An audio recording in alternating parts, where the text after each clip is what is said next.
Clicking live with the squeaky flow. I'll knock you down like a domino. Click, click, TikTok click, time to rock. Good click. evening, good morning, good afternoon to everyone who's watching from all over the world. It's your friendly neighborhood philosopher here, D Wood, and with me now we have your not so friendly apostate prophet. How you doing, AP? I'm doing fine. I'm doing well. You know what they say. They say when you got to do something, you just got to do it. And when you do well, you do well. When you don't do well, you don't do well. And that's just what it is. You know what I'm talking about. That's just I've been doing well. Been doing well. Yeah, counting my bills, popping the pills. Trying to find out Uh, if we are in fact live. Yep, we are. I see got myself. some skills. Made the mills. Man, Anyway. you trying to freestyle, man? Because I can drop a beat.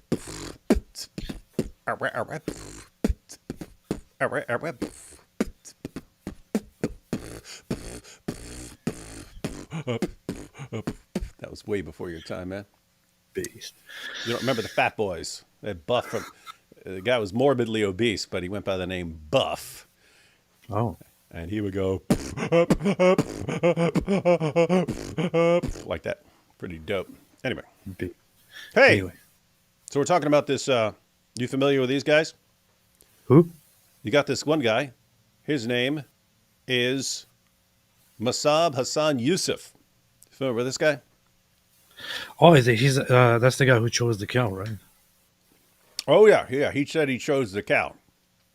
Okay, So, okay, so yeah. this dude. That, I remember that guy. Why don't you give people what's his background again? Let people know in case they're new here. Well.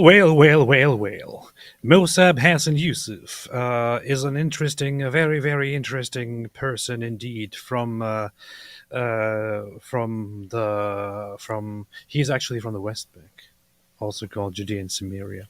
Identifies as a Palestinian Arab, um, and his family was very instrumental in the beginnings of Hamas when Hamas was created as a Muslim Brotherhood organization. His father is counted among the founders of Hamas. He himself was also, for a while, part of Hamas. He was a member of Hamas, but he, in prison, realized that Hamas are not the good guys and switched over and became a spy for the Israeli Shin Bet, the security agency, and saved a lot of lives and gave them a lot of information and inside information on preventing terrorist attacks and things like that. Eventually, he made it known and left the country, meaning Israel or the Palestinian territories altogether, and has been an activist ever since, and is also an ex-Muslim. And the other guy, Cenk,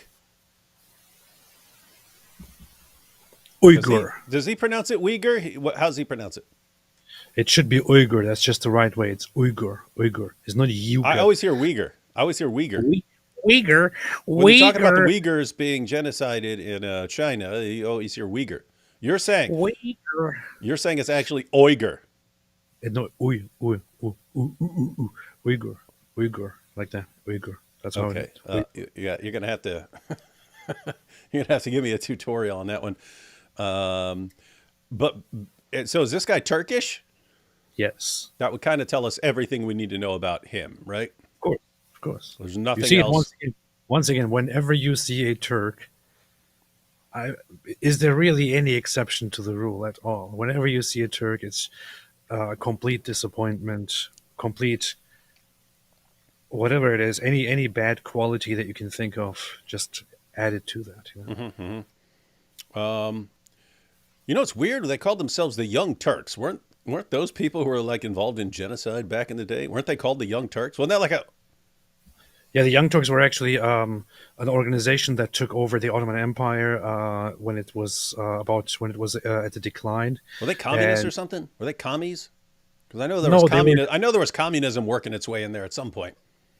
no, they were just they were rather secular nationalists who took over and who played a crucial part in committing the Armenian genocide, for example. So they messed things up a little bit. Leave it to some Turks. Isn't that weird though? That like you picked that to name your news channel after the Young Turks. Yeah, yeah, it It's is. weird. It's weird stuff. Anyway, so we've got a Turkish dude. So we already know what we're dealing with there. Versus a guy whose dad is one of the founders of Hamas and who was there and who was active behind the scenes, who's been on both sides of the issue. And of course, the Turk is going to explain to the guy who was there how he should really think about all of this. Going to be good. Cool. Going to be good. Yeah. Let's see. I did want to see what the actual thing was titled. Keep in mind, guys. I have not watched this. I have not watched this. You haven't watched it. Have you watched this? This just came out. No, We just found out about this last night. no, You have not watched this. Just no. want to see what the official title is because it's not. I mean, the guy may say it in the beginning of the debate. It's Cenk, Mosab, Mosab. Just want the official title so we know what the topic is. Oh wait, it's on my thumbnail. Can Israel make peace with Hamas? Okay, that's exactly what I thought it was. Can AP? Here's what's interesting. The topic isn't can Israel make peace with Palestinians. It's specifically Hamas. Can Israel make peace with the genocidal maniacs who are hell bent on completely wiping out Jews and fulfilling Muhammad's prophecy that the end will not come until Muslims fight the Jews and the Jews are hiding behind rocks and trees until the rocks and trees say, hey, Muslim, there's a Jew hiding behind me, come kill him. That group, again, they didn't say Palestinians in general. They said, can Israel make peace with Hamas, the terrorist group? Well, it's a good question. I mean, on the other hand, we could also ask, for example, can the world make peace with ISIS or Al Qaeda? It's also a question. That should be a debate. How about let's have a debate on that. Can the world make peace with ISIS? Should we make peace with ISIS? Why it would be a better choice for the world to make peace with ISIS or Al Qaeda? Should America make peace with Al Qaeda? Yeah, and This is yeah, so that's absolutely insane. There is a way to do it, but that would not depend on other groups. That would depend on the group, like Hamas or ISIS or whatever, like just radically realizing how wrong they were and completely changing course and saying, I don't know why you'd keep the same name if you were going to do that, but assuming you did that, wait a minute, we renounce violence in all its forms and so on, and we agree to live in peace. But it's not on can Israel do it? It's could Hamas possibly change so radically that they would no longer want the destruction of Israel? And the answer to that is very clear. Actually, it is directly in the fundamental text, the covenant of Hamas. It has been part of their statements forever. It is one of the primary purposes why Hamas allegedly came into existence. Their entire reasoning when they came out with their 1988 charter. Came out sounds like they came out with their first album, so when they came out with their first charter, it said specifically that that the society they were living in had drifted too far away from their Islamic spirit, and the PLO had become too secular and had started to make too much compromise with Israel, with the Zionist entity, whereas Hamas was committed to permanently fight Israel, to make no compromises at all, ever, to never make peace, to never recognize Israel, to never stop fighting, and to eventually reach Allah's promise of defeating and eradicating the Jews and taking all of this land and establishing Islamic authority once and for all. Again, this is directly part of the entire reason why they exist. The There's a super chat about this. There's a couple here. Let me just scroll through these real quick and get to the one I'm referring to. SNR says, Mosab, it is not funny. It is not funny. Cenk, you are not even fit to be a yogurt.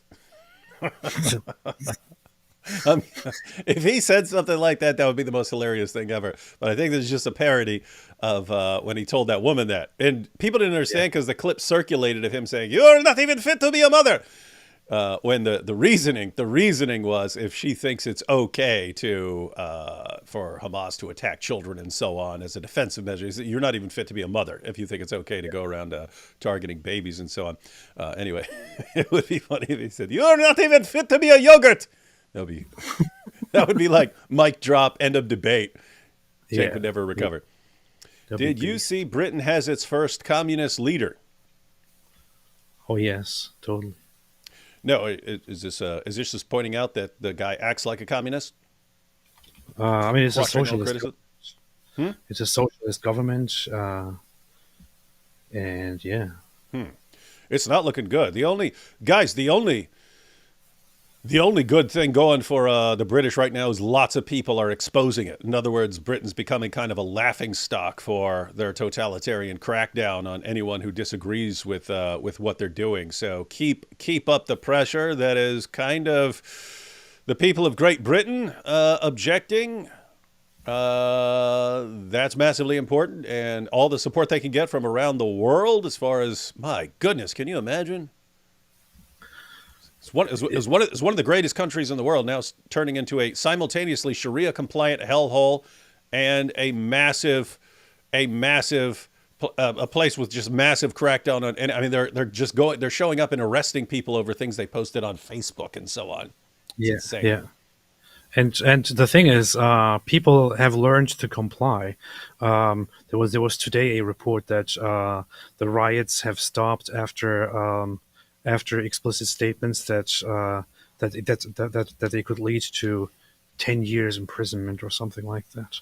So it looks like it works. You know, it looks like threatening the own population works, and people feel like okay, I don't want to go away for that long. You don't want to go get locked up for this. They're actually putting people in prison. It looks like so. I don't want to get caught in this, and they are stopping. And this is just. They set this up for quite a while, and you see how the UK is very harsh, of course, against the own people, against the own white British people, while being totally weak, totally soft on Islamists, for example, who have done and said horrible, abhorrent things. I mean, did the people who went around destroying things and waving Islamist flags and Hamas flags and calling for a caliphate, did they get the same treatment? No, they didn't.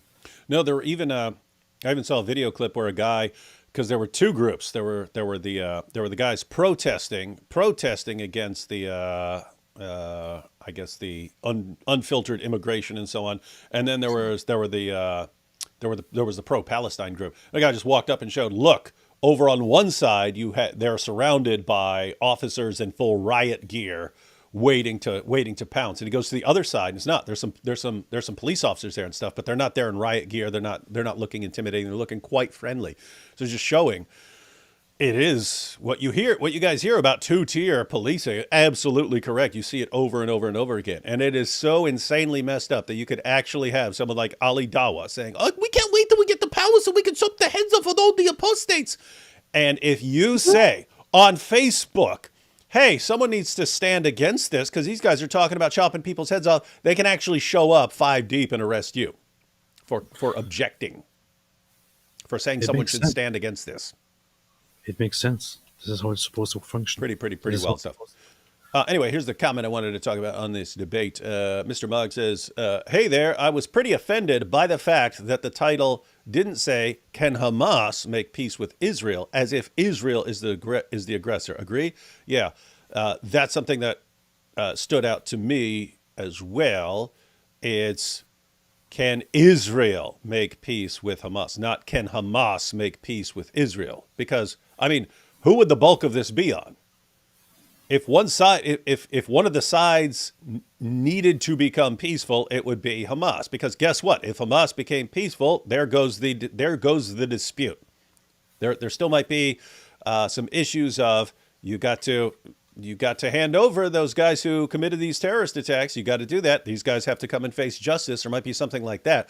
But if Hamas just renounced terrorism and so on, there would be peace. So how is it on Israel? What you're asking, what you should, if you want to phrase it like this and say, can Israel make peace with this other group? Then it should be titled something like, can Israel make peace with genocidal, homicidal maniacs who are hell-bent on completely annihilating Jews?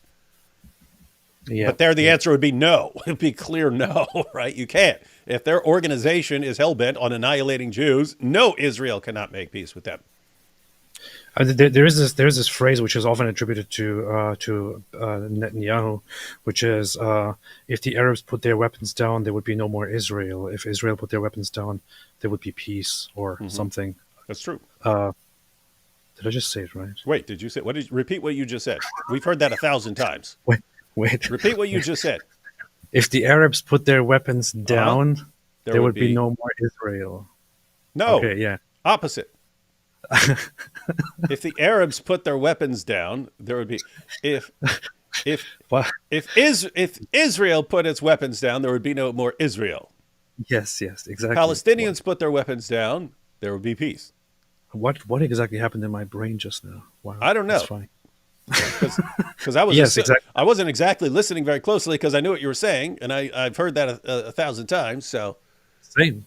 If you actually said it wrong, that's over, man. It's over. You're going to be canceled. You're going to be canceled by Jews. I'm going to delete my channel. But yeah, so that's exactly, and that's the reality. It's an accurate statement. The whole conflict, the violent conflict, the war is ongoing because the other side, not Israel, because the other side insists on fighting, insists on violence, insists on wanting to change the borders, wanting to take over, wanting to take back things that they have supposedly lost 70 years ago, and so on. Israel is not the side that insists on fighting. Israel was from the very beginning open to agreements, open to simply settling and building and recognizing each other and so on. It is the Arab side that has been repeatedly and insistingly at war over and over and over again. If they stopped, this would be over. That's true. That's true. Turksplaining is a real problem. I Googled Bangladesh Hindus earlier, and top result was a Turkish site saying it's Indian fake news and nothing is going on. Yes, Turksplaining is a problem. These Turks always think they get to explain everything to everyone, and they're deceptive. Jesus is Lord. God bless you both. True. Giant Disco Panda says, what's a jihadi's favorite World War II tactic? Carpet bombing.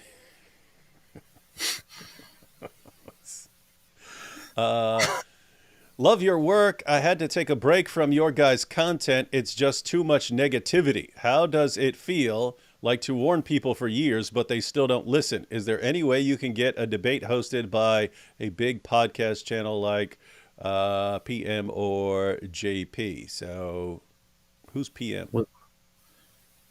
Who's PM? I don't know. Oh, Piers Morgan. Okay. Or Jordan Peterson. No, we're not.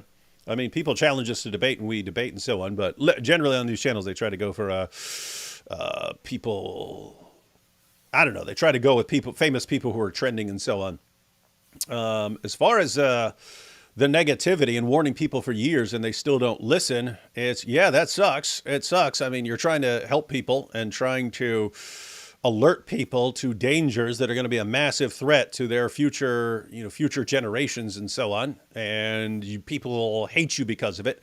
However, even though it takes a long time and it really, really sucks, there are people who do listen over time. In other words, there are way more people who listen now than there were 15 years ago. And so, you just got to do it anyway. You just got to be relentless and not cry like a Turk. Yes. If Allah revealed all other previous scriptures, why don't they all sound exactly like the Quran? They may say corruption, but where's the proof? Hey, leather straps of the vertical smile. You will love my video that's coming out tomorrow morning. I just recorded it, have not edited it yet, but that will be up tomorrow morning. Beast. And you will see some of what you just were talking about. Tezbot says, Elon Musk called Hamza, me and AP were just talking about this right before we went live. He called Hamza Yousef, Scottish MP, super racist scumbag. Yeah, and then Hamza threatened to sue Elon for calling him racist scumbag.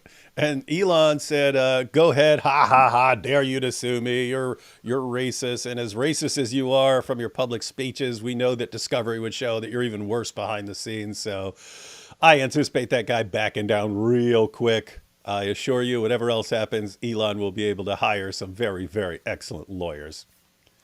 I mean, doesn't this guy Yousef Hamza know anything about the law in the United States? Because he thinks Elon can't call someone. You can't call someone a racist now.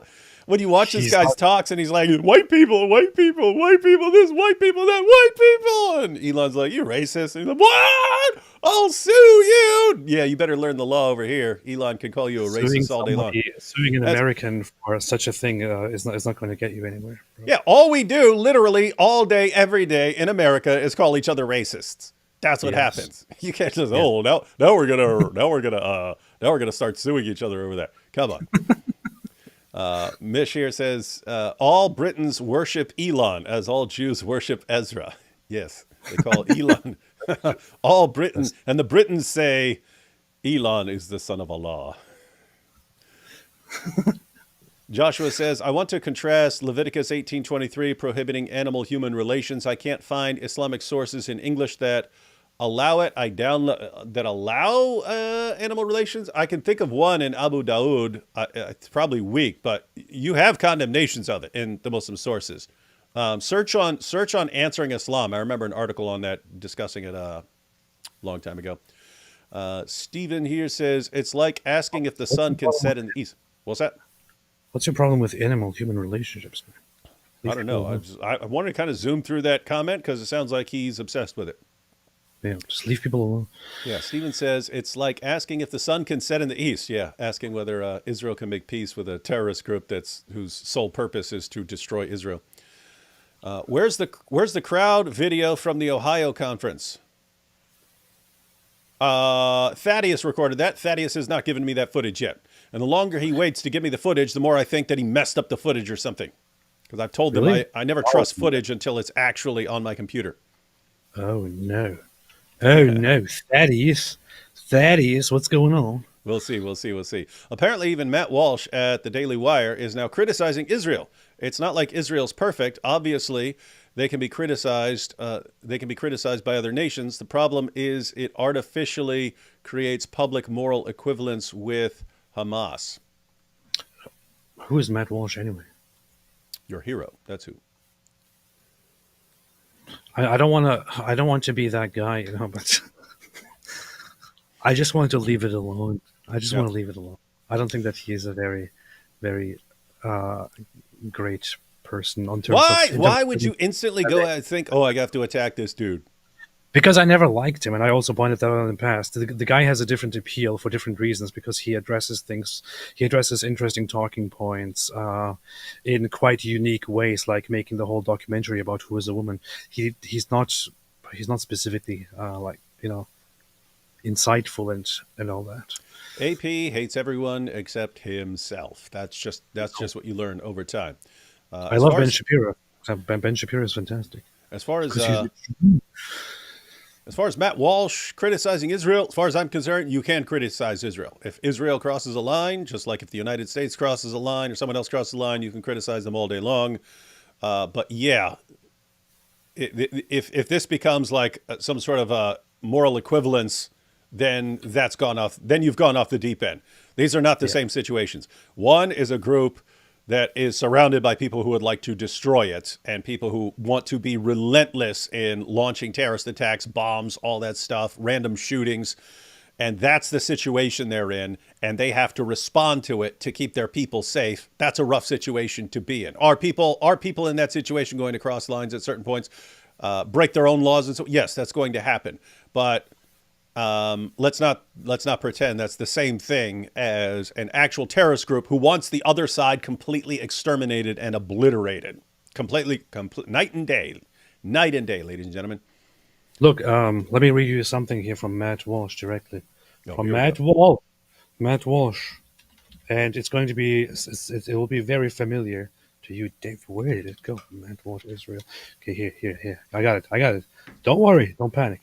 Here's Matt Walsh, May 1st. The vast majority of Republicans just voted for a bill to criminalize criticisms of the Israeli government. If the bill passes, you will be guilty of hate speech if you apply double standards to the government of Israel or accuse it of genocide. This is honestly one of the most insane pieces of legislation I've ever seen. David, you and I both know that this is complete nonsense. That sounds like complete nonsense. This is complete nonsense. Where did he say that was? Where's that? He said that on Twitter. No. Where is this a law? Is this Israel or the U.S.? The U.S. Okay. He's commenting on the whole thing that we commented on when it happened. The Okay. supposed anti-Semitism bill.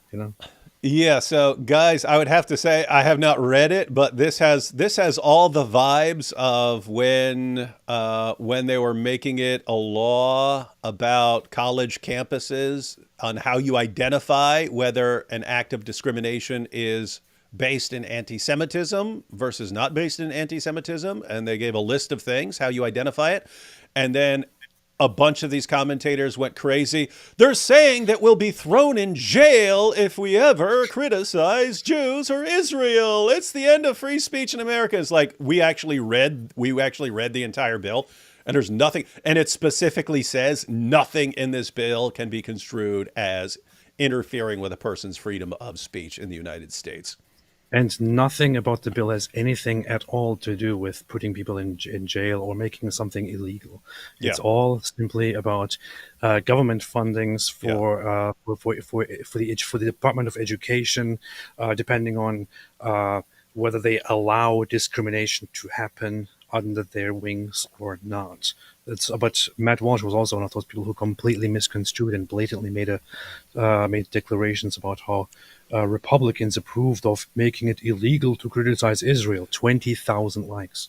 Yeah, isn't that insane? It was because you had all these acts of anti-Semitic discrimination on college campuses, people being blocked. They couldn't walk in. They couldn't go into their dorms and things like that. They'd be blocked and harassed and so on.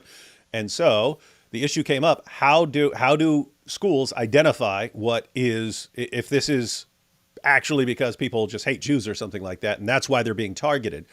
Well, they gave a list of things. If a person is, saying certain things while they're doing it, that's how you could identify it. And then, as far as if a school then says, well, yes, these Jews are being targeted on our campus, but we're going to look the other way, we're going to ignore it, then the point of the bill was the federal government can withhold federal funding from that school until they protect people from discrimination at their school. Yes. And then how did this get twisted? Everyone said the exact same thing. This is saying that you can no longer criticize Israel. You will be arrested and thrown in prison. And it's like, I can't take you seriously after that.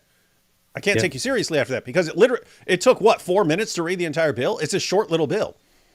Yes. Anyway, this is wild stuff. I came fashionably late to make apostate prophet proud. Following our great leader. Yeah, good stuff. Doc Holliday says, off topic, in reference to the video with Sneeko and Charlie, Sneeko tricked Charlie into that debate. I did see lots of people comment that. Sneeko tricked Charlie into that debate. He set it up as an offline conversation and live streamed it. Scumbag move. I haven't seen that from Charlie, but I've seen people say that Charlie said that, so I'd have to see the original. But he's saying, yeah, Sneeko's just like, let's have a conversation, but Sneeko's live streaming it. Huh. And this guy just thought they were going to have a discussion about it. That sounds quite scumbaggy. That would be scumbaggy, but it would fit with the Dawa approach, and his Dawa buddies probably put him up to that and told him how to do it. That sounds like something Mohammed Hijab would do. It sounds exactly like something Hijab would do. Alex says, I'm not from UK. Why does the coverage of all this seem to be so one-sided? Is it really because media and police are afraid of being called Islamophobic? Please delete this super chat because it's pretty Islamophobic. Yeah, Alex. I mean, there are all kinds of other issues involved, but it's just you raise people their entire lives to think that the worst possible thing they can do is be an Islamophobe, and that any criticism of Islam or anything Muslims do, the only possible explanation is that you're racist against brown people. You program a generation, you're going to get a lot of people who then want to show how anti-racist they are by calling out all the Islamophobes nonstop. As it should be. Yeah. Yep. Gosh, we still have a bunch of super chats. We should go ahead and jump into the video. Here is my jizza. They need to make a movie for this guy. Yeah. Why is there no movie about Mosab? Has there been a documentary or something like that? But they should actually have a live action movie of that dude. I think there was a last I read there was a movie in the works, but it was more meant to be like a doku drama. What is a doku? Where, What's a doku like drama? like half documentary, half half half film, whatever you want to call it. But I don't know what happened to that. Yeah, that should be a big Hollywood movie going through that dude's life, because I'm sure it's pretty darn action packed. Yes. Pretty darn action packed. All right, guys, we got more super chats. We'll get back to those, but let's go ahead and jump into this video. We have Cenk. Uygur. AP's trying to teach me how to speak like a Turk. It's Uygur versus Mosab, Hassan, Yousef on the topic: can Israel make peace with the genocidal, homicidal maniacs who are hell-bent on raping and murdering Jews? Can they do it? Can they do it? I think they can. I think they can. I think they can. I think they can. This is Open to Debate. I'm John Donvan. Hi, everybody. For an episode that attempts to explore...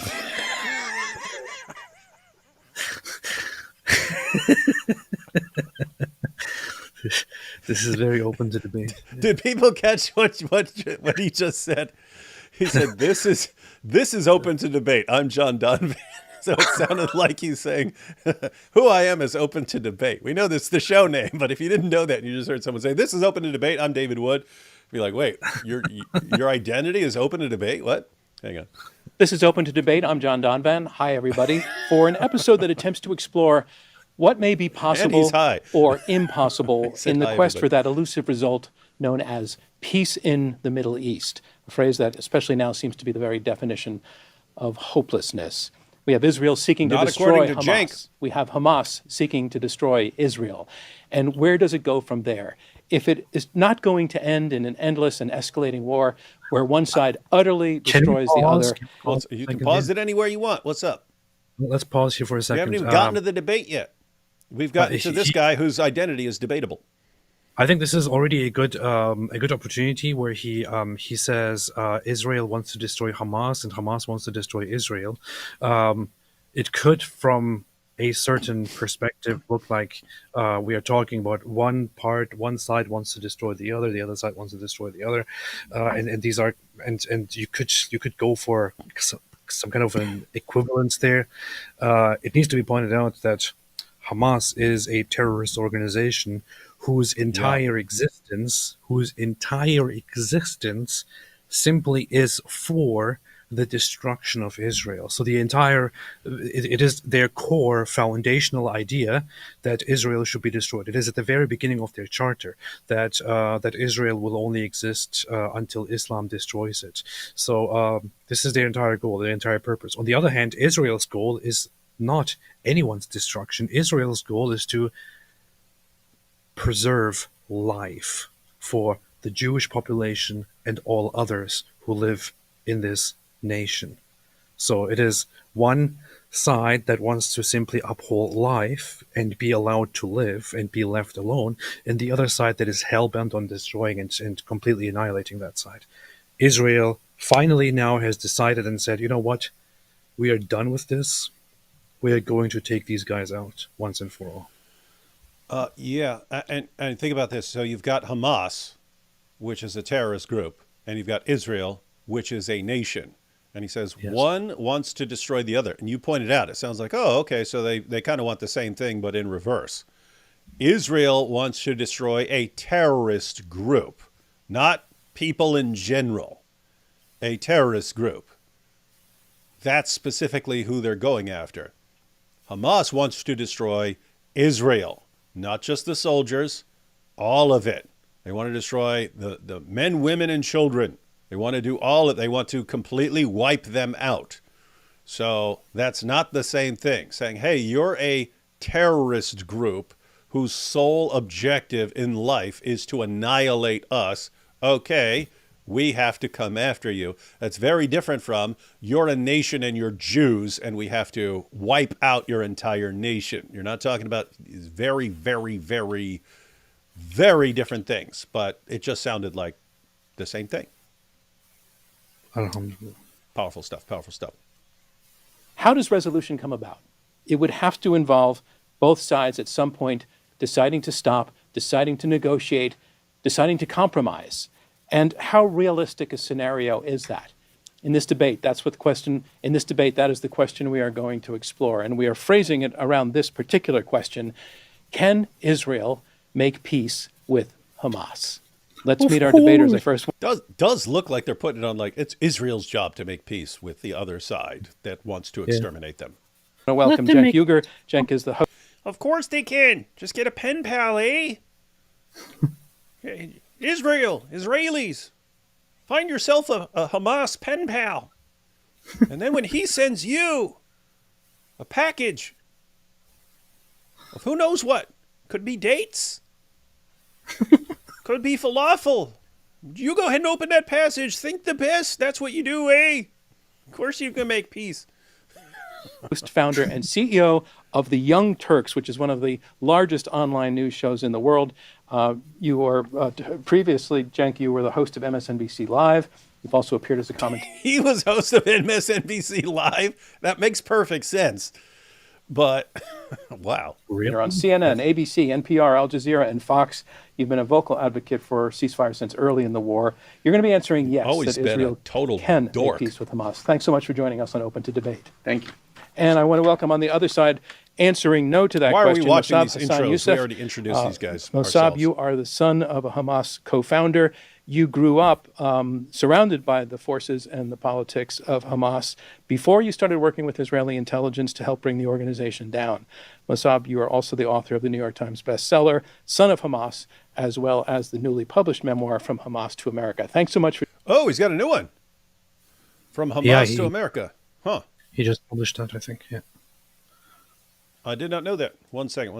That's out already? I'm not sure, actually. Let's see. You got to check. You can't tell people. From Hamas. I read his first one twice or so, and maybe I should read that too. I don't know. Oh, yep. That is official. That came out on the 6th of this month, ladies and gentlemen. So that's been out under a week. It is From Hamas to America, my story of defying terror, facing the unimaginable, finding redemption in the land of opportunity, and choosing the cow. Oh, Official title. nice. And how did he not title it? I choose the cow. I choose the cow. Mosab, Hassan, That's what I would Yousef. have called it. I would have That's what I totally would've called it. called I would have totally called it. I choose the cow. joining us on Open to Debate. Thank you for having me. All right, let's get to our opening statements and what we have in answer to our question, can Israel make peace with Hamas, is one debater answering yes and the other answering no. Cenk, you're up first. Your answer is yes. Here's your chance, please, to tell us why. Yep. His name is not Cenk Europe.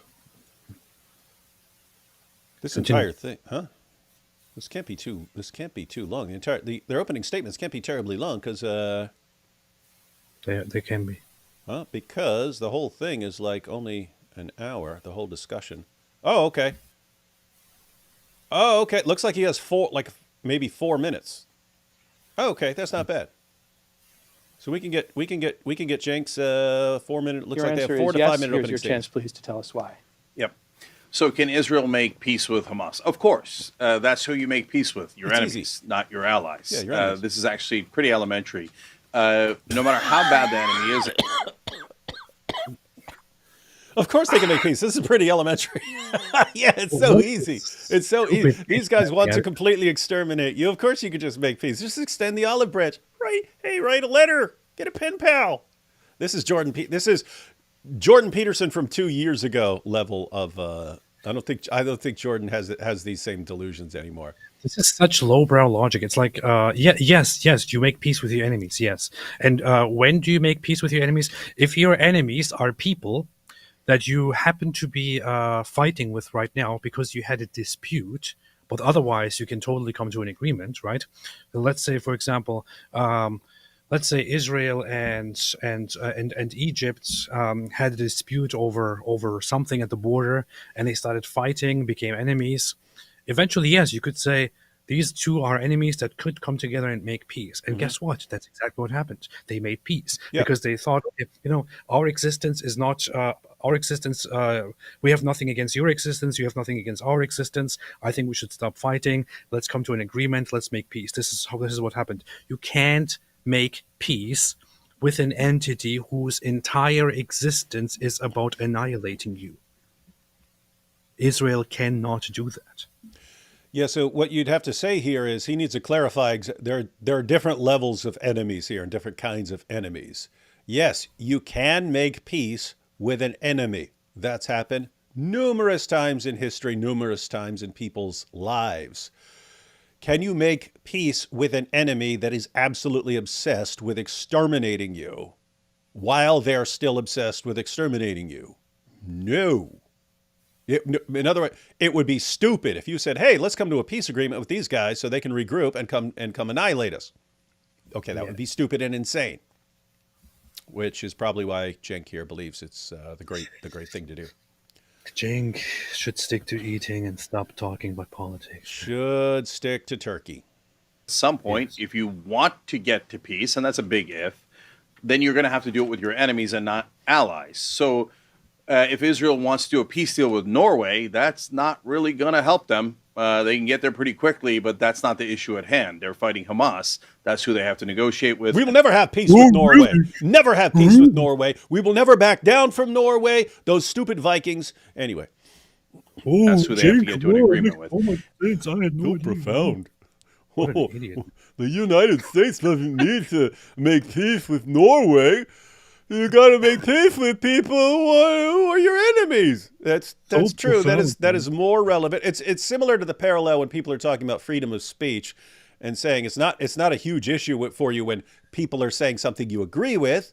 It's when people are saying something you disagree with. That's where you need to actually respect freedom of speech. And sort of similar idea here. It doesn't. You don't need to make peace with people who are friendly towards you. You need to make peace with your enemies. That's great. You can have various groups that have that historically have hostility towards each other, and you can actually make peace. It's happened many times before. Many times before.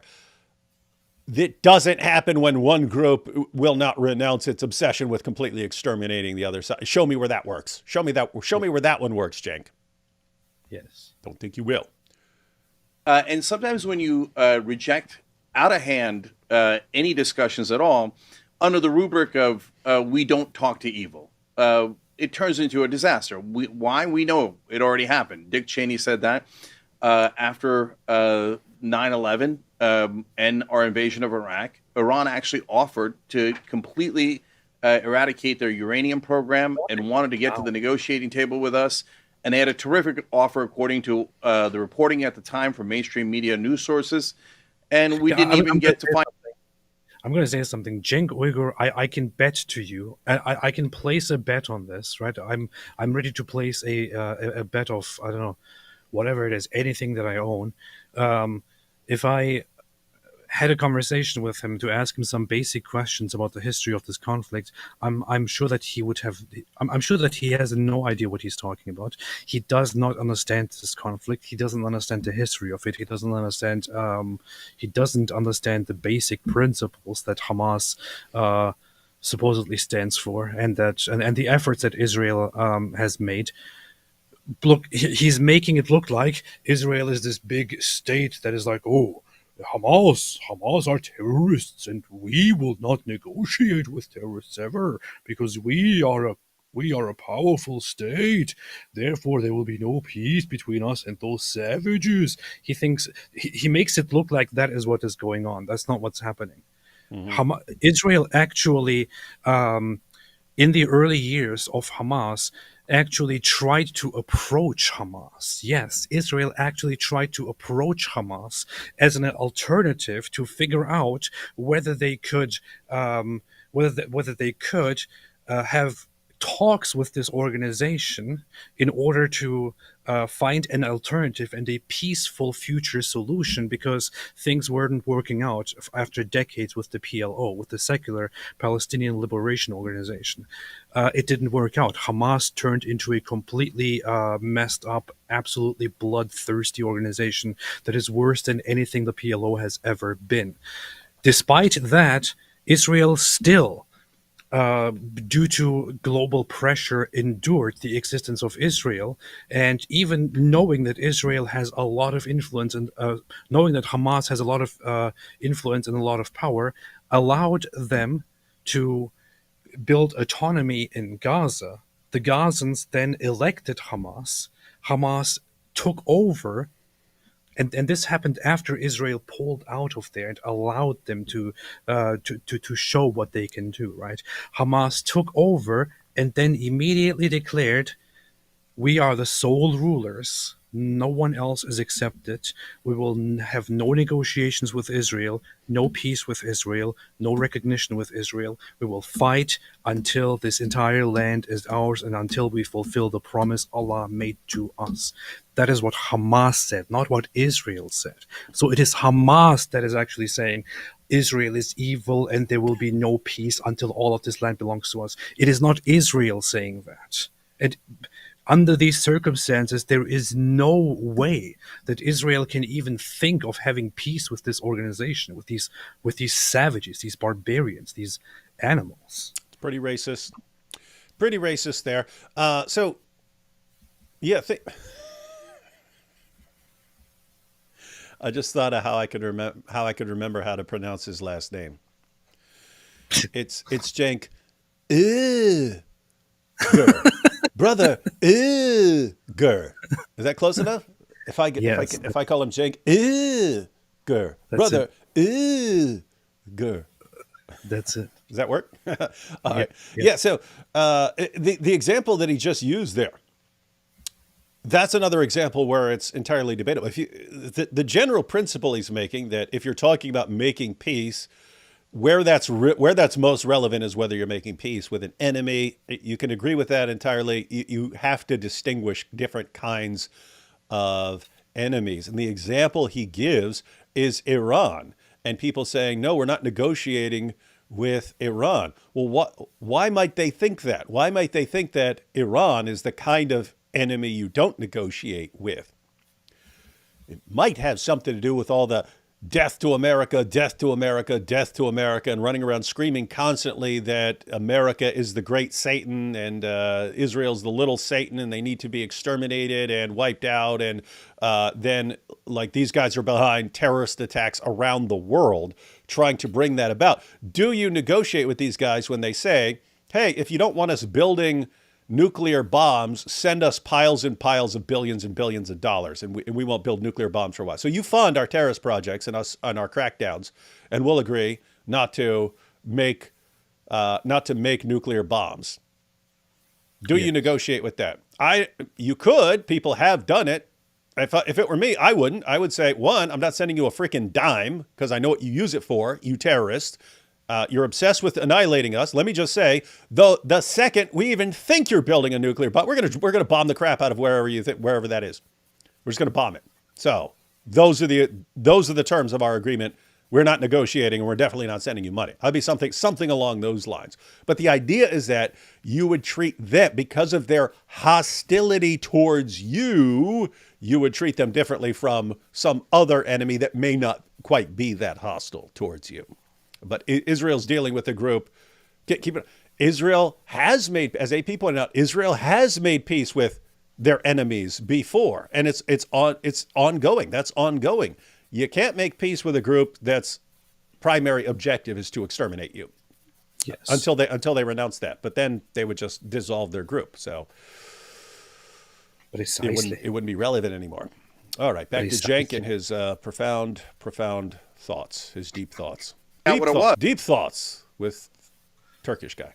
Because Dick Cheney had this insane idea that you don't negotiate with your enemies. Well, then who do you negotiate with? It's absurd. Honestly, this is one of the easiest questions of all time. If you say you don't want to negotiate with Hamas, all you're saying is, I don't want peace. I prefer permanent war.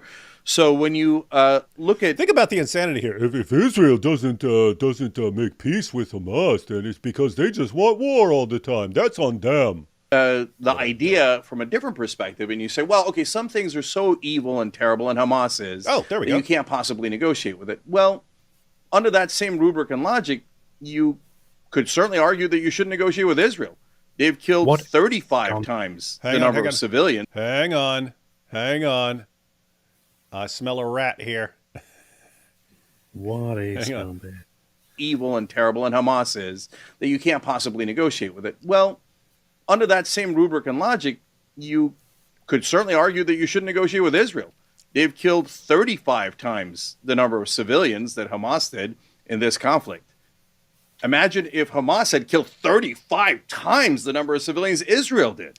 Which they would have if they hadn't been stopped. That would be a giant number. What are we talking about? Nearly 1 million people if you took the 40,000 people that Israel has killed in Gaza and multiplied it by 35. And you could say, oh my God, I can't believe how awful they are. And their civilian casualty rates are as bad as Hamas's. Hamas on October 7th was terrible. I condemn it 100%. My heart breaks. Yeah. I'm sure you're picking up on this, AP. This is absolutely insane what he's saying right here. Let's let him finish this part here, because this is so ridiculously absurd that if I knew nothing about Cenk Uygur, apart from what I'm hearing right now, I'd be like, this guy is a complete moron. If this is how he thinks, in prepared remarks for a debate. Let's let him finish, and then we'll talk about why this is nuts right here. What he just said. For every civilian who's killed. I'm the one guy who's consistent on this. I don't want any Israelis killed. I don't want any Palestinians killed. The one guy on the planet who's consistent. And so, as terrible as that Hamas attack was, well, their kill ratio was 71%. They killed 815 civilians and 1,139 people overall. They killed a lot of soldiers as well. Now, none of that excuses any of their actions. But when you look at Israel's kill ratio, if you assume that every man in Palestine that they killed is a terrorist, which is an absurd, unconscionable assumption, Israel still had a civilian kill ratio of 60%. So when you include the innocent men, that's going to be a higher kill ratio of civilians as a percentage than Hamas. So under this logic, the Palestinians should say Israel is so evil that we cannot negotiate with them. All right, now we're at a standstill. Nobody's negotiating with anyone. All right, I can show everyone how insanely idiotic what he just said was. Not even arguing about the figures. You can grant everything he just said. That is so insanely stupid and idiotic that, again, if this is all I knew about Cenk Uygur, this would be enough to think we're dealing with a complete moron here. Should I go ahead and break it down, AP? What just happened? How stupid that is. By the way, did people catch on? He's saying Israel has killed more civilians, and I think he said has a worse civilian casualty ratio percentage than Hamas. And somehow he knows that, of course. Yeah. So let's go ahead and grant that for argument's sake. I'd have to look at the numbers. I do not trust this guy giving numbers because everything he's just said is insanely stupid. Look at what he just said. Hamas killed this number of civilians, but Israel has killed significantly more civilians. Okay, what's the difference there? There's a really big difference between those two situations, and the difference between those two situations is this. Israeli soldiers don't hide behind civilians. When there's an attack, the word goes out, all you civilians go to these shelters. Even in houses and apartments, they all have safe rooms where you go in there, you lock the door, no one's getting in there. That's where they put their kids. When there's an attack, all the civilians run into the safe room for protection, or they run into shelters for their protection, while soldiers stand out there and fight. Okay, so that's what happens. What does that mean? It means that when Hamas is killing civilians, it's not because Israel is standing behind the Israeli soldiers are standing behind civilians, and the only way you can get to those soldiers is by killing the civilians. No, when Hamas kills civilians, it's because Hamas is targeting civilians. They're showing up at a concert targeting civilians. That's why they end up killing civilians. They kill civilians because they are targeting civilians. When Israel kills civilians, it's because they're targeting terrorists who are hiding among and behind and under civilians. And so their target is the terrorists. The terrorists are positioning themselves among civilians so that civilians get killed because, as they have pointed out, they want to maximize civilian casualties. So when you're saying, look, Israel's killed more civilians, if those civilians were sent to shelters and the actual soldiers came out and fought, you wouldn't see any civilians getting killed. They're killing civilians of necessity while going after the terrorists who killed their people and deliberately targeted their civilians. So guys, night and day right there. What is Cenk saying? Look, I'm just looking at the numbers. You're not looking at the situation at all. Hamas targets civilians. Israel doesn't. Big difference. Big difference. And why do you have so many civilian casualties in Gaza? Because you have a bunch of terrorists who go kill people and then run and hide in tunnels underneath civilians. That's why. Yes. If you're too stupid to see that glaringly obvious difference between the two sides, and you make it say, well, they could say that Israel's worse because they killed more people. If that's the level of your intellect, this debate's over already. I'm guessing Mosab is going to just wipe the floor with this clown. Yes. So, first off, Hamas on October 7, when they attacked Israel, over 70% of the people they killed were civilians.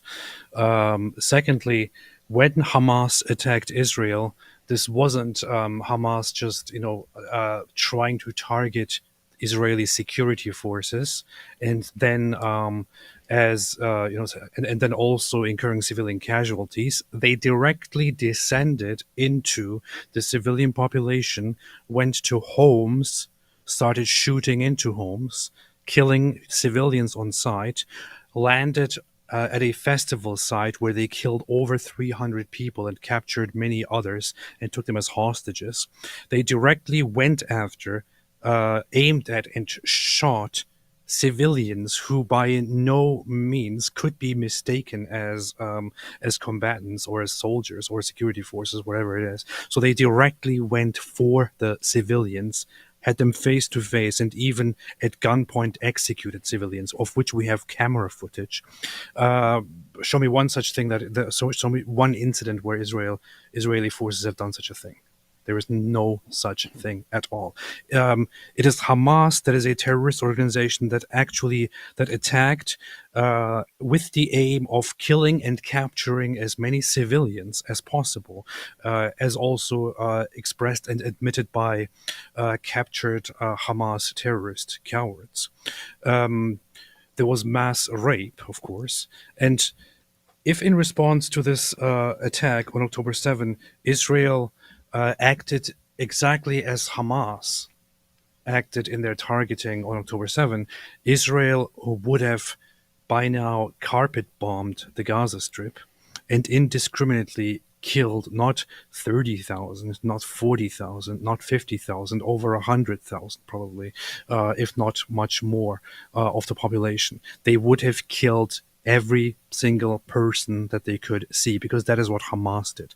That is what Hamas did. We have it on camera. We have seen it. Those who have followed my channel have seen it. Those who have followed others who published the footage have seen it. They indiscriminately shot any civilian that they saw on sight, or captured them if they thought it's beneficial to do so.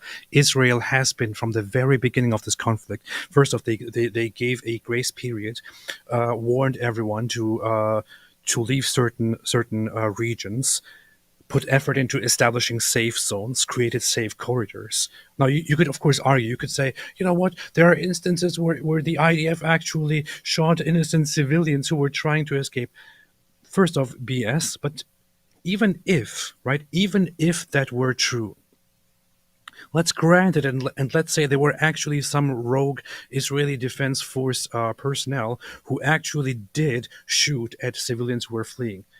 The majority of the IDF handling of the civilian population in Gaza consists of providing them with a safe corridor and a safe zone, and then stopping fire and saying, leave, go this way, get out of here, because soon this place will be bombed. This place will be a fighting zone. You don't want to be caught in that. Why would Israel do that? If Israel is exactly what Cenk Uygur thinks Israel is, why in the world would they do that? They should just bomb the heck out of it and kill everyone there is. This is not what Israel is doing. This is not what Israel has been doing. This is why, if the other side had the power that Israel has, Israel would be eradicated by now, as they have been expressing it in their covenants and their speeches forever. Israel wants to give the other side a chance to live. And in my opinion, they have been way too tolerant with that. And the racism has to come in right at the end, as usual. This is absurd. This is not how you get to peace negotiations. We agree. And can peace negotiations work? Of course. You know who's it's worked for before? Israel, when they negotiated with Egypt. And at the time, when they negotiated with a nation. Yeah, you can do that. Israel has done that. Israel continues to do that. Very different from negotiating with a terror group. It's just like today's. Israel also did that after being attacked in 3 wars by Egypt. Mm-hmm. After Israel took land and eventually said, how about we give you this land in return for recognition and permanent peace? That's what Israel did. Good point. Oh, you can never trust Israel. Israel led the invasion of Israel. Egypt led the invasion of Israel twice. They were the leader of the Arab nations. They want to kill us. They're so anti-Semitic. They want to kill all the Jews. You can't negotiate with the Egyptians. They'll never follow through on any of their agreements. Well, it's been decades and decades, and they totally followed through. There was no bombing afterwards. Peace worked.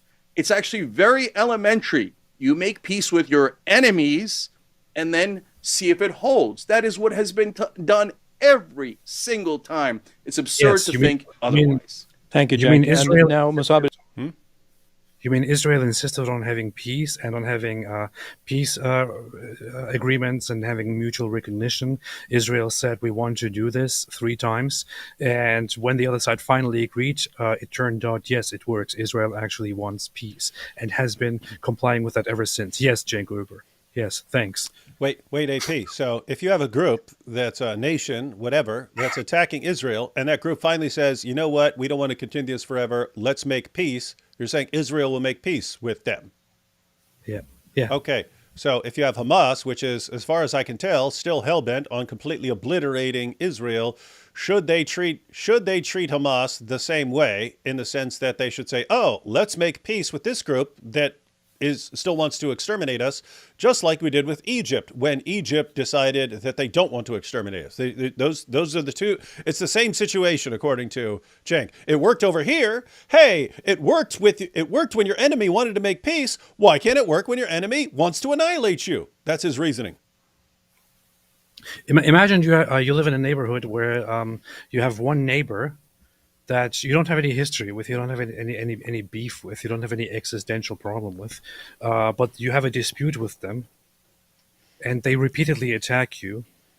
But eventually, after repeatedly trying to convince them to make peace and to stop fighting, you convince them somehow, and you bring them to the table, and you make an agreement with them, and they say, you know what, I didn't trust you before, but let's do this, and let's see if it works. And you actually make the peace, and it works, and it holds on forever. This would be the example of Israel and Egypt. Now imagine a different situation where another neighbor moves in and starts out with the entire purpose, with the entire declared purpose of saying, we are just here to destroy you guys and take your home from you, and we will never, ever give up, even if we at some point will, agree to temporary agreements. We will never stop pursuing our goal of eradicating you entirely.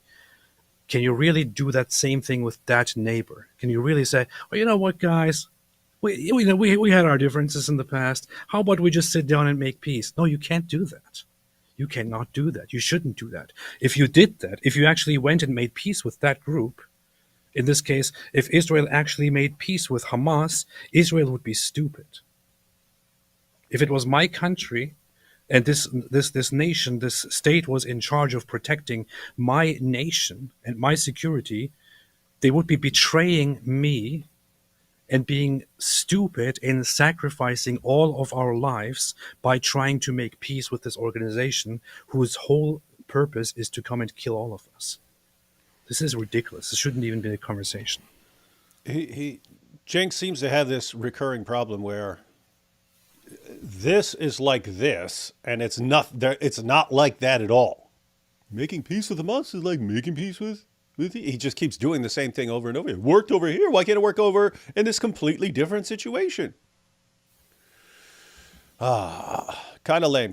All right, so we heard Cenk's opening statement. I'm guessing Mosab's going to burn him up here. Let's take a few super chats real quick, and then we'll check out Mosab's opening remarks. Inshallah. Coffee House here says, British cockroaches criticize Ali Dawa's threats, will arrest you. British tourist industry. Why won't anyone visit the UK anymore?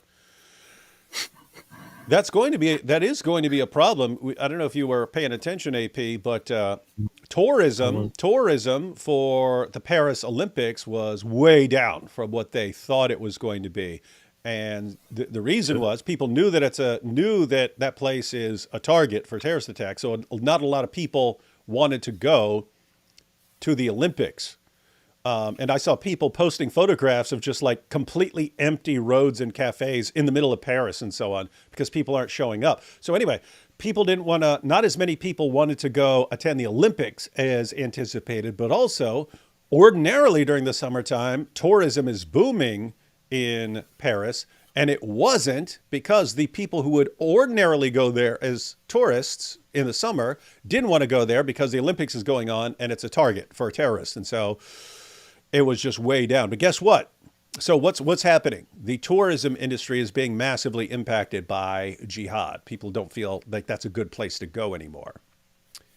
And guess what? You'll have the same thing in London. Who's going to want to go to London just to get beaten up in the name of Allah? We love jihad. Drew here says, Cenk, Uygur, a guy that recognizes the genocidal issues with the historical Young Turks. His YouTube streaming name says it all. No, Turks are peaceful. Mosab Hassan is smart. He knows how to save his people, unlike Uygur, who uses Palestinian people to his political benefit. Yes. And Turks uses Turks, too. Kazakh says, D. Wood, on the Islamic dilemma, Dyer made the point that a 7th century Christian or Jew is told to look at their own book. Quran disproven. Thoughts? Whomst? What do you mean? That's exactly what we say. Yeah, what do you mean, Kazakh? Dyer made the point that a 7th century Christian or Jew is told to look at their own book, then the Quran is disproven. Yeah, that's exactly what the Islamic dilemma is. The Quran says Jews and Christians need to go to their own books, and that these books are from Allah, and yet these books contradict the Quran on basic fundamental doctrines. So if we judge by the Torah and the Gospel, the ones that are there in 7th century Arabia, if we judge by those books, we have to judge Islam false. And so Islam the Quran puts Muslims in this weird position because there's two possibilities. Either Jews and Christians have reliable scripture from God, or we don't. If we have reliable scripture from God, Islam is false because it contradicts our scriptures. If we don't have reliable scripture from God, then Islam is false because Islam says that we do have the inspired, preserved, authoritative word of God. So either way, Islam is false. Those are the only possibilities, and therefore Islam has to be false. So yeah, that's the Islamic dilemma. Again, another video. It's not, the video tomorrow isn't specifically about the Islamic dilemma. It includes it and some other absurdities. So check that out in the morning. Mike Winger's Walmart guitar, $79 Walmart guitar. Every time Mike Winger takes me off the wall, he says, "Don't fret. Don't fret. We're just going to play some Tuna-Loons," and then giggles uncontrollably. That sounds about right. Some people say all this weird stuff about Mike Winger, but it's just, I mean, it's the nerdy, dorky stuff that rings true. What's everyone's problem with Mike Winger, man? It's the best person I've ever seen in my entire life. Leather Straps with a Vertical Smile says, where in the Quran or Hadith do you learn about Idris/Enoch? Well, you can go to sunnah.com and you can go to Quran sites and look up any term you want to, and it'll give you the references. Yes. Joshua says, this is a follow-up to his earlier comment. He says, I have the Reliance of the Traveler PDF, and Eric and Hatun showed 012.3. That's a reference in Reliance of the Traveler. Is page 610, 628 not in English? What quote can I use from Islam? Yes. Yeah, again, go to Sunan Abu Dawud and start looking it up. I remember a reference there. But other than that, Joshua, go to sunnah.com. Go to sunnah.com, look up the terms you're looking for, and all the hadiths on those issues will pop up. Yes. Shell says, oh, hey, AP, thought it was IP in the clip art. You two are basically twins. We are. Mm-hmm. Sheikh Mike Wingjaling says, Mosab was very rude to Cenk. Even Turks deserve to be treated with Quranic standards. Why does he think he understands genocide more than a young Turk? That's a good point. That would be funny if Cenk's like, we're the experts here. We're the experts on this. Look at the name. Look at the name of my channel. You think I don't know about genocide? I own that issue. I own genocide. Man. Last week, Cenk was smoked by Michael Knowles on Piers Morgan, and I never seen Cenk ever win a debate, let alone against Mosab. Cenk for prez. Just kidding. Yeah, that would be funny, wouldn't it? I mean, it is funny that you got like this dope who can't argue any point coherently. And because he had a popular YouTube channel for people who don't know anything, then he needs to be president of the United States. Here we have Rebecca. Hey, Rebecca. Hey, Rebecca, what's up? Peace in the Middle East like it will solve the war in Yemen. Yeah, oh, yeah, that's funny. So in the introduction, they were talking about this would be peace in the Middle East. And so Rebecca's pointing out, wait a minute, suppose Israel just suddenly made peace with Hamas somehow. Do you now have peace in the Middle East? Yes, totally. Yeah, everywhere. Just matter of fact, you got world peace. Everyone else in the entire world will suddenly become entirely peaceful. Yeah. Nobody will want to fight anymore. Yeah, totally. I choose my dog and the cow. AP, have you seen I haven't looked it up, but there's this thing going on in Turkey where they're going around massacring dogs. Oh yeah, I know. I have heard of it. We might need to do an entire. We might need to do a show on that in the sense of like going through some articles that are talking about what's going on, but then bringing up the hadith passages that show why that is, because that's there are lots of people when they find out about that, they have a problem with it. They have a bigger problem with killing dogs than they do with killing people in the name of Allah. Yeah. With that issue, we could actually finally attract the attention of all of these idiots who won't see that Islam is a serious. We got to do it. We got to do it this week. If we can find some good articles where people are actually like soberly reporting on what's going on in Turkey, like these mass dog killings and so on, and then we go through the hadiths and show where this comes from. Basically, Muhammad got stood up by. Guys, think about this. Okay, the story in the hadiths about what sets Muhammad off about dogs, to where he orders his followers to slaughter dogs. Later he dialed it back so that people could have like hunting dogs and so on. But at first it was just kill all dogs. And the reason was he's supposed to meet with Gabriel. Gabriel didn't show up. Muhammad's all, oh no, Gabriel doesn't love me anymore. And then he finds out that Gabriel is scared of dogs, right? He's scared. There was a puppy hiding in Muhammad's house. Muhammad finds out about it.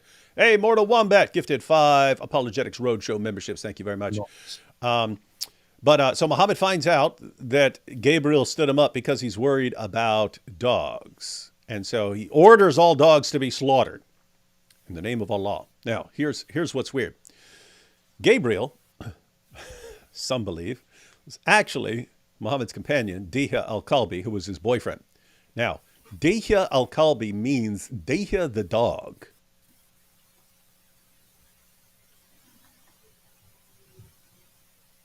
So a guy who's called Dihya the dog would be over at Muhammad's house behind a curtain with Muhammad. And then when people would be, oh, that's Dihya al-Kalbi behind the curtain for a private meeting with Muhammad. Muhammad, no. That's the angel Gabriel. And here you have Muhammad flipping out because he gets stood up for a little date with the angel Gabriel. And so he has to exterminate dogs. But then you wonder, wait a minute, was he actually stood up for a date with his boyfriend, Dihya al-Kalbi, whose nickname just happens to be Dihya the dog? This is weird stuff, guys. This is like something. There's a disturbance in the force whenever I'm reading these passages. Anyway, we might need to go. And he was so upset about this. What's that? He was so upset about this that he decided to just have all the dogs killed. Yeah. So I have to say, we're going to have to do a live stream on this, man. Yeah. Will we see Jordan Peterson and Alex Jones in the Boom Boom Room? Probably. I'd have to lose about 30 pounds to play Jordan Peterson, and I'd have to gain about 50 pounds to play Alex Jones. Or find someone else.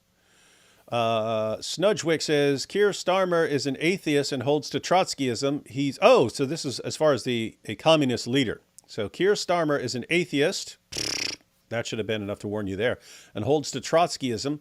He's the first UK communist prime minister. Remember to pray for us. UK needs salvation. I have to say, it's kind of good that you're getting a communist leader at this point to show what communist leaders do when they get to power. Hopefully you learn your lesson over there. British. What's Apparently, that? he was a communist in his youth, and people argue that he still is. He acts. I don't know what his politics. He acts exactly like communist, right? He's acting exactly like a communist right now. The way you're cracking down on all dissent and so on. Inshallah. British police inspector threatened to prosecute on the line hate speech, aka criticism of Islam, even if done in foreign countries. Will AP and D Wood challenge this threat? How about it? Live stream. Yeah, we want to do that as well. That's something we want to pull up the video clips of this guy saying that he's going to extradite people and so on. It's kind of hilariously stupid, but we might have to go through that, and maybe we'll put it to the test. AP, we'll say we'll say everything we can possibly say to try and make this guy come after us. I did think that it would be nice to go to the UK and say and do a bunch of really outrageous things that you're not supposed to do now, that are so offensive that could get you in trouble, and then to see what happens. Yeah, we have to. In other words, we're going to put that to the test, ladies and gentlemen, and we're going to see who blinks first. It won't be us. Yeah. We don't blink. Did you guys know Suhaib Yousef Mosab's brother also left Hamas and Suhaib Yousef Mosab's brother also left Hamas and spoke out against them?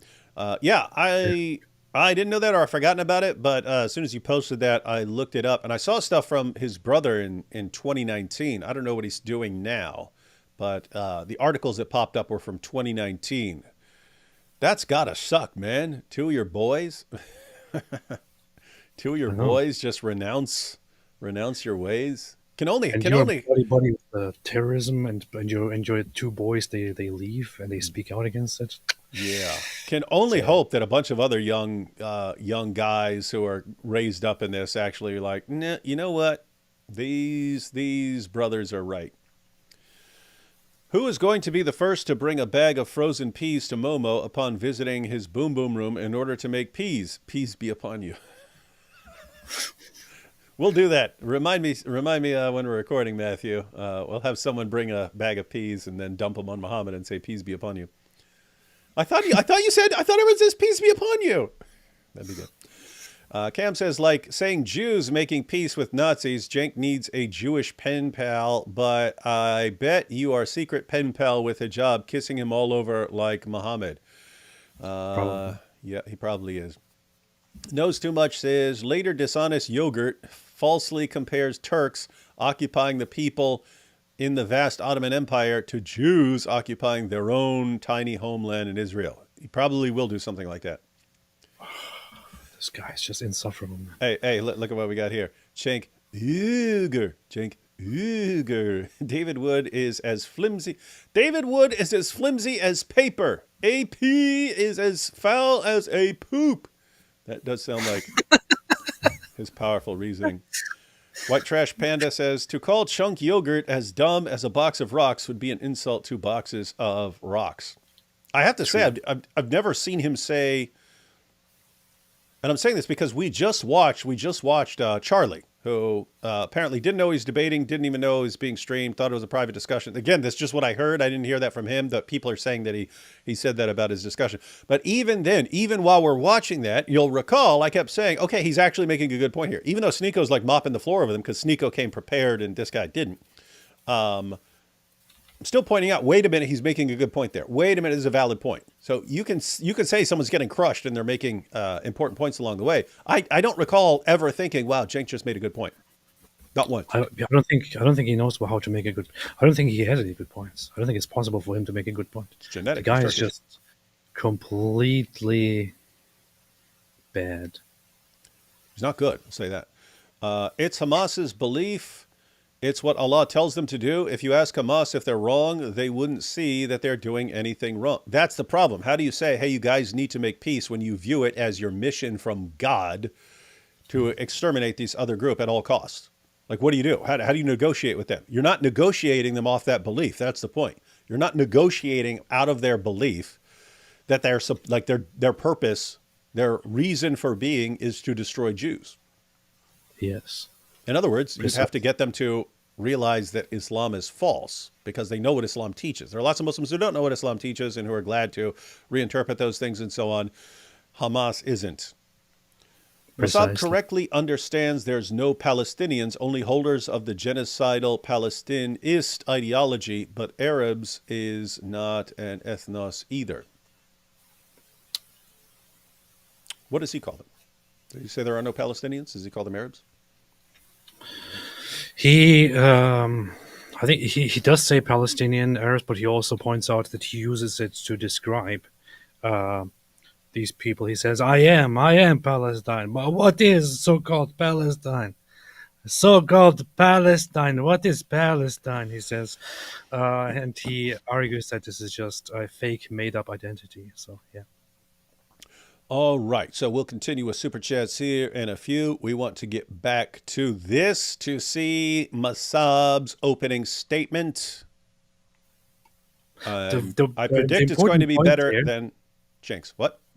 The important point there to establish very briefly when saying that there is no such thing as Palestinian is what is meant is before the establishment of the modern state of Israel, the people who lived in what is now called Palestine were simply known as Arabs, and they did not have any ambition of establishing their own state and calling it Palestine. Their primary ambition was actually to simply unite with the neighboring Arabs and possibly creating a greater country and being part of Syria or being part of a Syrian Egyptian Arab union. The whole Palestinian state nation idea kind of relies on fighting Israel's existence. So it exists because of Israel. That's the problem. You're the problem. That's what they do. Your turn again. You were answering no to the question, can Israel make peace with Hamas? Your chance to tell us why, please. So Mosab's position is no. Well, absolutely not. Why? Because Hamas is not a political movement. Hamas is an ideological movement that wants to destroy Israel to build an Islamic state. Mm-hmm. And they don't stop there. Nope, their political ambition, their religious ambition is beyond the river and the sea. They want a global khilafah. So yes. How can you satisfy... Wait, you're agreeing with that? Yes. And this is... More people should know this. This is something that is... that they say in Arabic. And that many Hamas members and operatives and speakers have said that in Arabic. And they have even... You can even find traces of that in their charter. It's their end goal is not just to take all of the land and to kill the Jews. That is only the first step to them, and then they want to from there start the global caliphate, and they call on all Muslims around the world to join them. So it's basically ISIS, just that they first want to establish a nation and then want to go global. Mosab is completely right here. He is indeed. I just have to say, point out, like.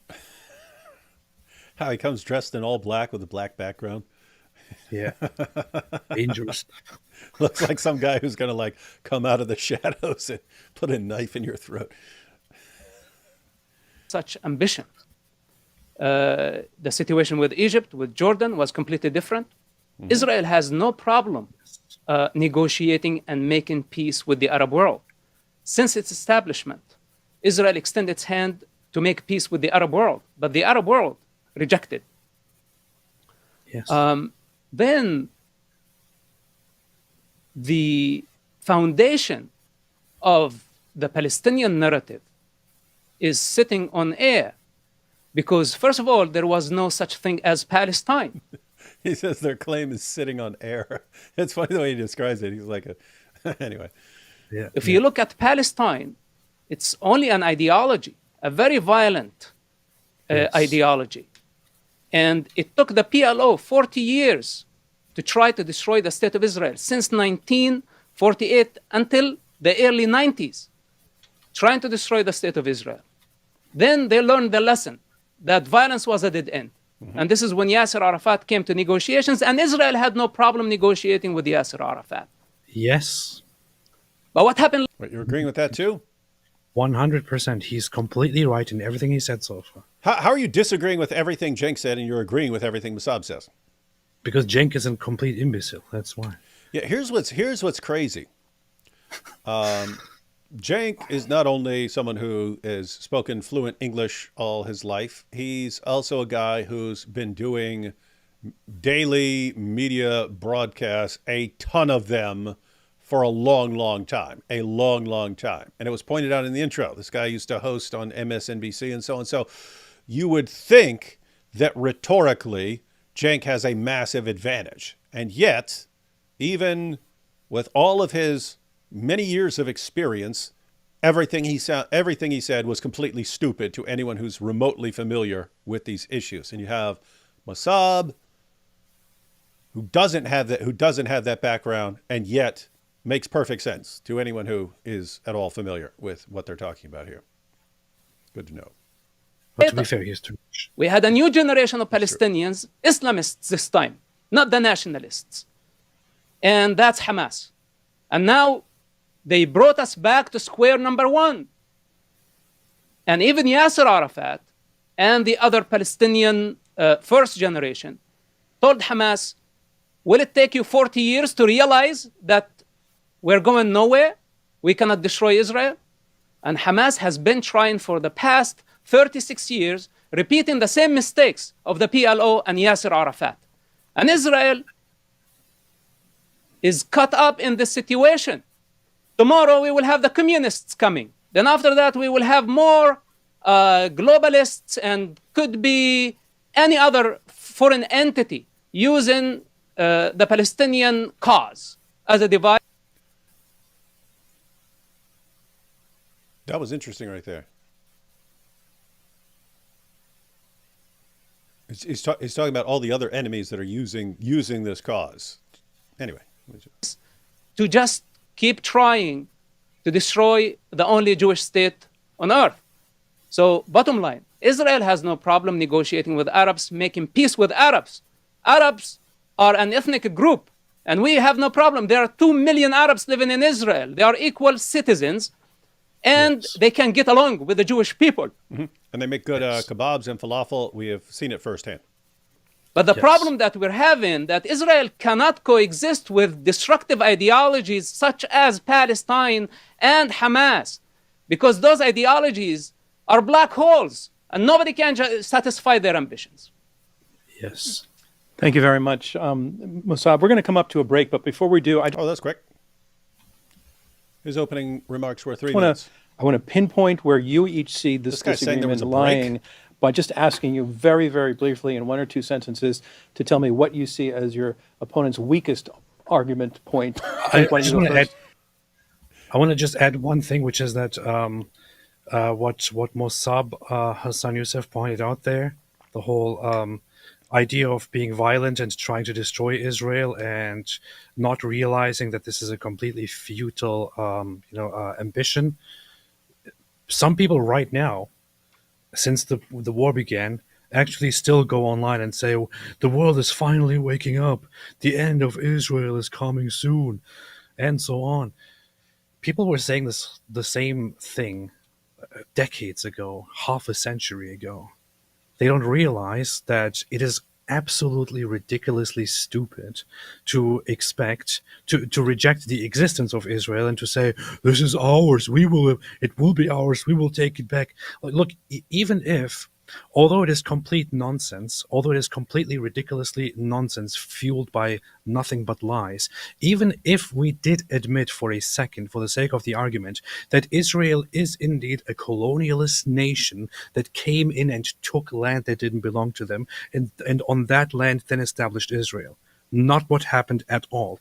But even if that was true, it's over. Just get over it. There is no going back after this point. There is simply no going back. Trying to destroy this entity where generations have now lived and have built what is there, it will not end well. You will never achieve that goal. The result is quite obvious. Israel is a functioning state that is a world leader in innovations and so many different things, whereas the other side, that is a supposed Palestinian state, is nothing but death and destruction. And peace. You left that out. Yeah, and peace. Pieces of body parts. Yeah. So it sounded like this guy is asking what each person views as the opponent's weakest point.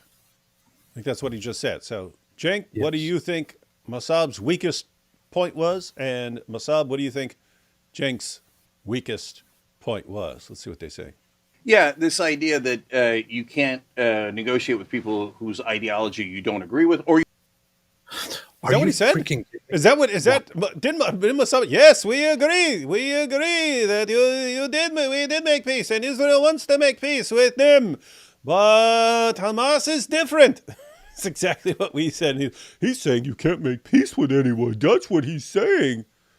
Oh, I mean, this guy either is completely stupid or and doesn't know how to listen, or he's just deliberately doing this. In any case, why in the world is this guy even being even given a platform? But Mosab Hassan Yousef said very clearly, of course you can make peace, you can make agreements with those you disagree with.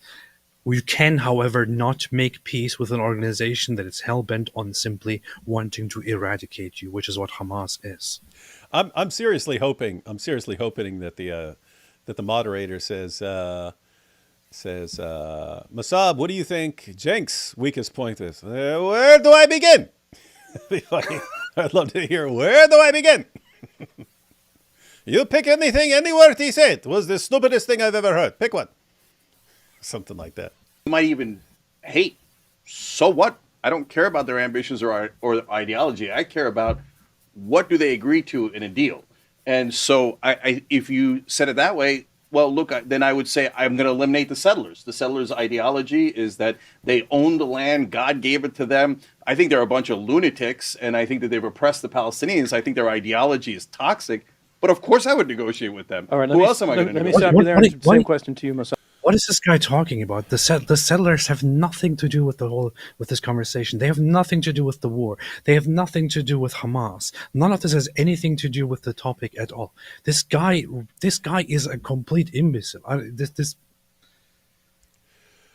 Go milk cows. Go eat food. Go I don't know, eat turkey. Go watch football or something. Don't talk politics, man. Get out of here.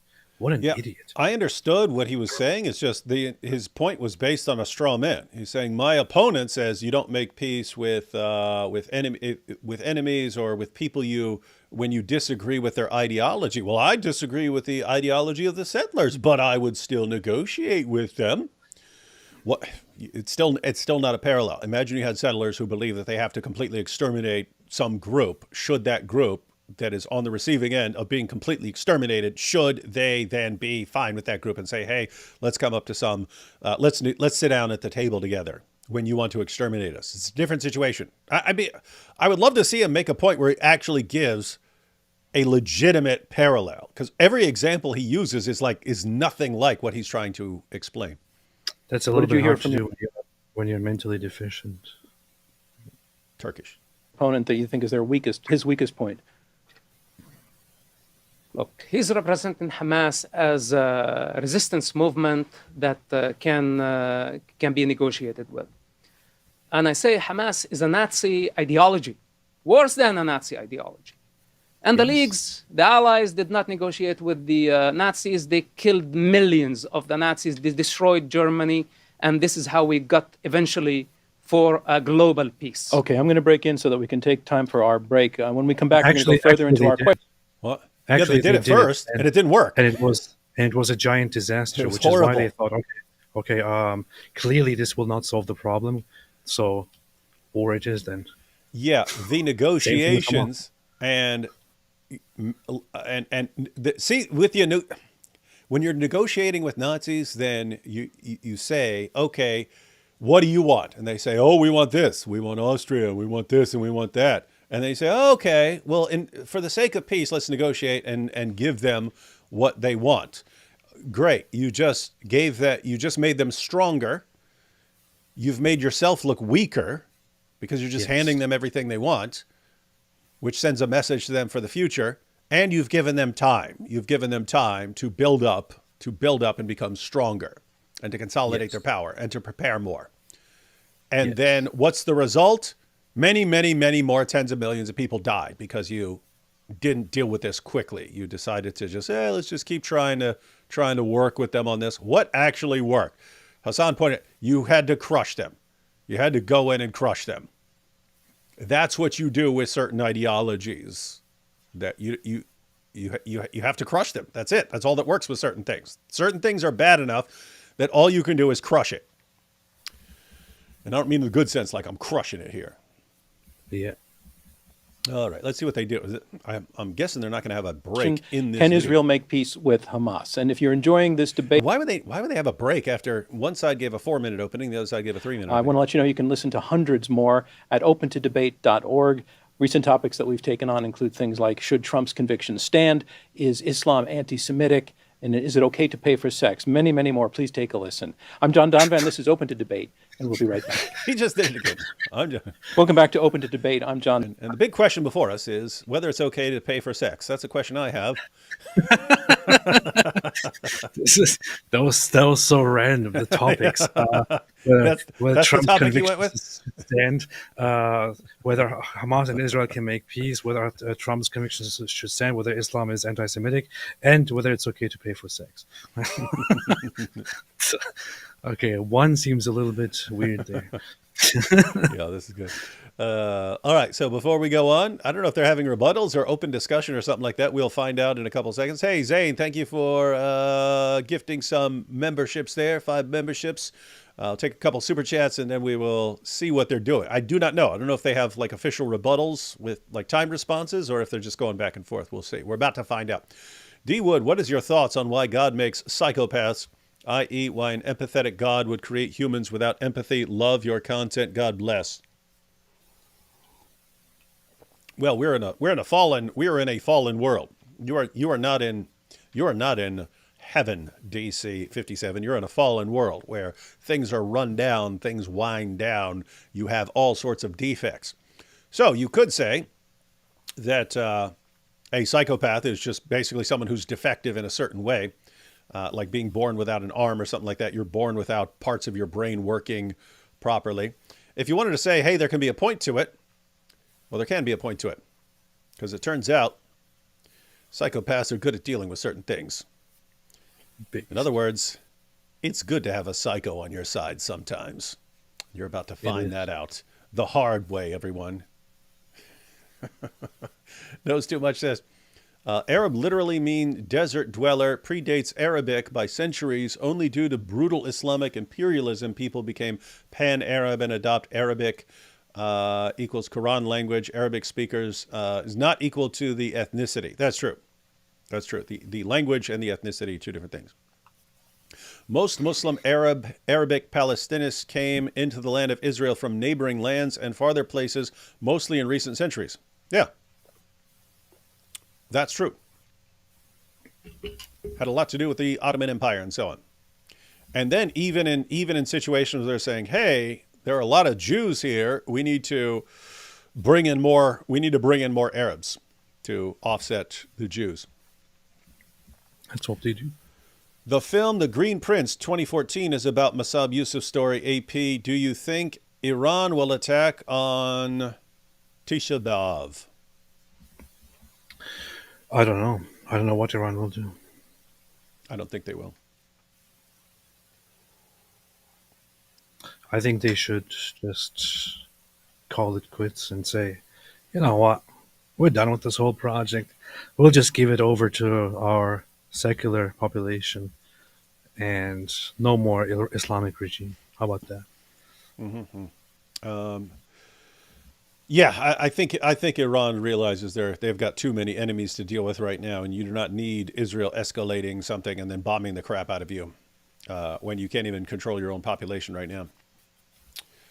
Good places to live in the U.S. for Christian musician. UK getting scary.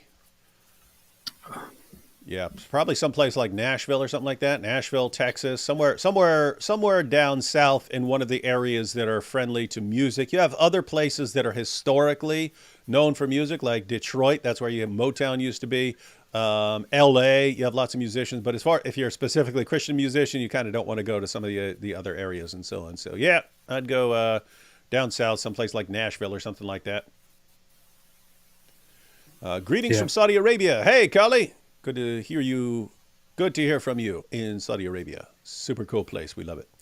Mortal Wombat said, always amazing how much mind-numbing BS Mr. Yogurt Brain manages to fit into just a few sentences. Glad I stayed up for the stream, though. Love you guys. Greetings from Germany.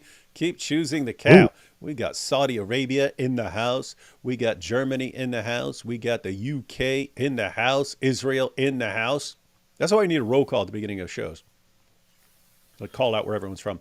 9th of Av on Tuesday. Think something will happen. Is that what they're talking about? Is that the holiday that was just mentioned? I don't know. What is that? Why are you asking me? I'm just saying, is that the specific date that people are concerned about? 9th of Why are you asking me? I'm asking you. Oh, Tube of referred to as a holiday.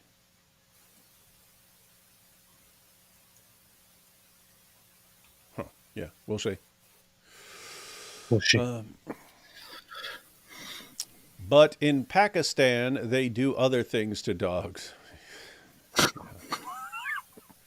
White Trash Panda, how did you not get John McCrae to appear in the Queers for Palestine Boom Boom Room as the angel Gabriel? Well, John played Gabriel. Well, he played the real Gabriel in a video, not the in our video. There's not a lot of continuity, but the angel Gabriel that Muhammad's actually familiar with, we had as Satan, and I played him. Yeah. So John played the real angel Gabriel. I played Satan, who's literally wearing a shirt that says, "Hi, my name is Satan," but Muhammad can't read it, and Muhammad thinks that this is the angel Gabriel.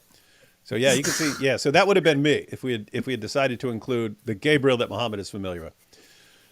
Seen the Fallout show? No, I Yes, I have seen it. It's pretty good. Sounds like some nerd stuff. Yeah, Pretty when I good. saw the dead dog in the home of a family that had been raided by Hamas, I was even more upset. Yeah. Yeah, remember where they shot the dog that was running out to protect people, and There were several of those where they shot dogs coming at them, or shot just dogs inside homes. Mm-hmm. There's one where a dog is just dead, shot multiple times in a corner. yeah, and I mean, as messed up as that is, you at least understand it, right? You're a guy with a gun and a dog's running at you, or a dog is going to protect the family and stuff. So I mean, keep in mind how you take out the dogs because they will protect people.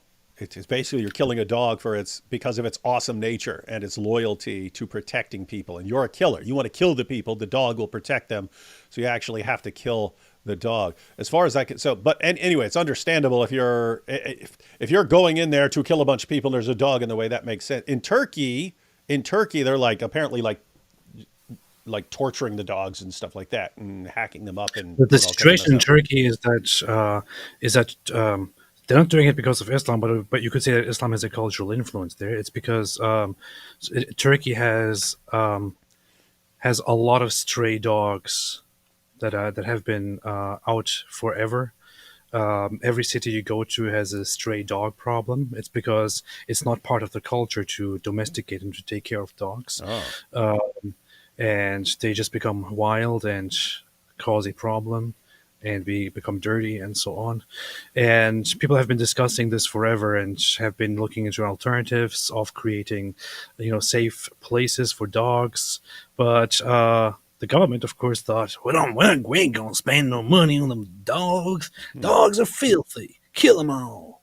Yeah. That's what they said in Turkey. So They did. Anyway. So guys, you could actually have a dog problem, but you could deal with that humanely by putting them to sleep. You give them a little injection. They don't know what's going on, and then they fall asleep, and then they die. No, they're out there just mangling and chopping up dogs and stuff like that.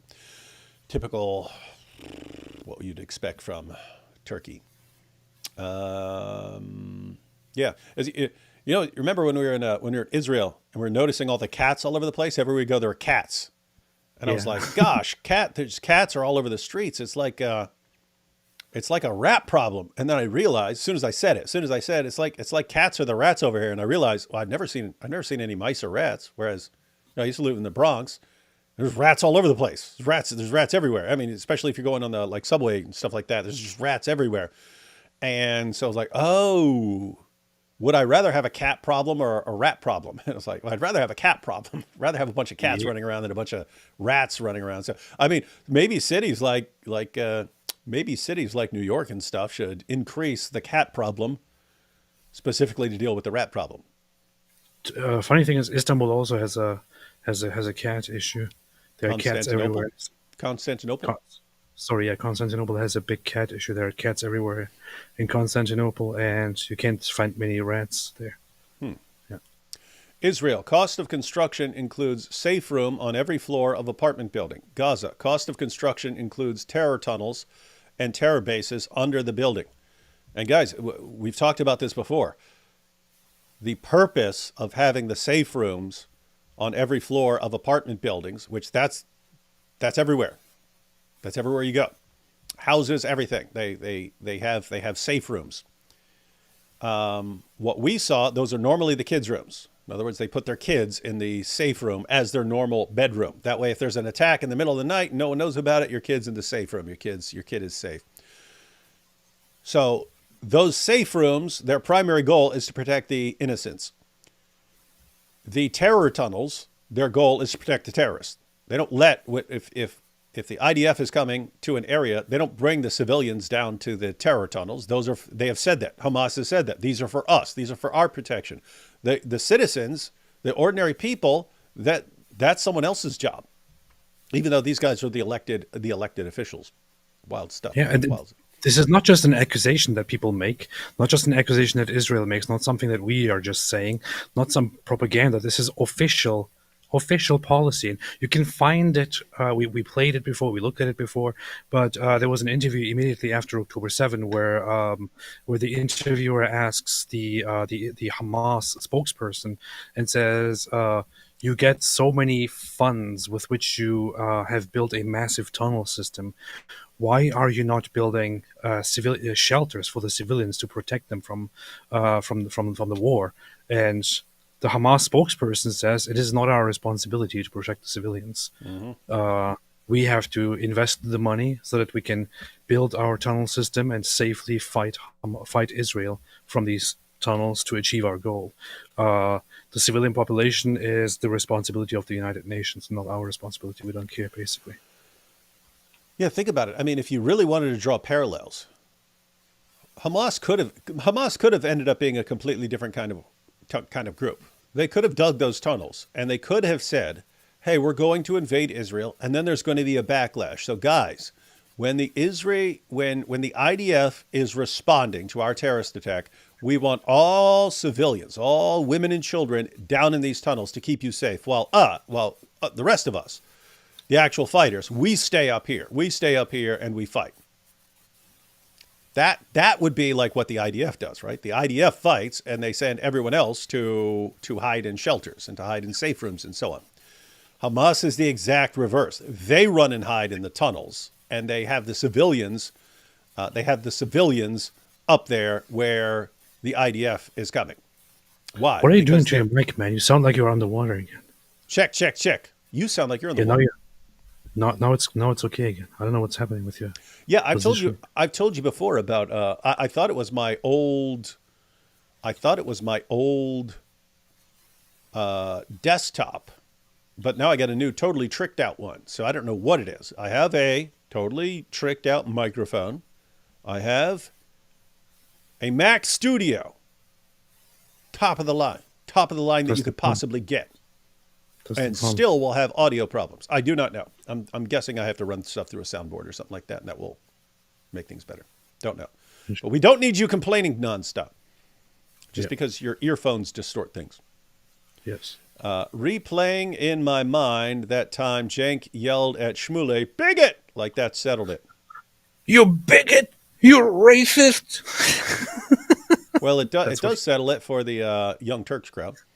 Hamas MP Yunus al-Istal preached world conquest. No. Why would they do that? They want peace. They would never do that. Just for fun, what country do you think would be perfect to colonize and re-educate Gaza and the West Bank? Poland. I'm going to Poland. I think a Mars colony would be good. Poland. Colonize and re-educate Gaza and the West Bank. I'm going with Poland is my answer. Muhammad getting bit by dogs in the boom boom. Muhammad meets a dog.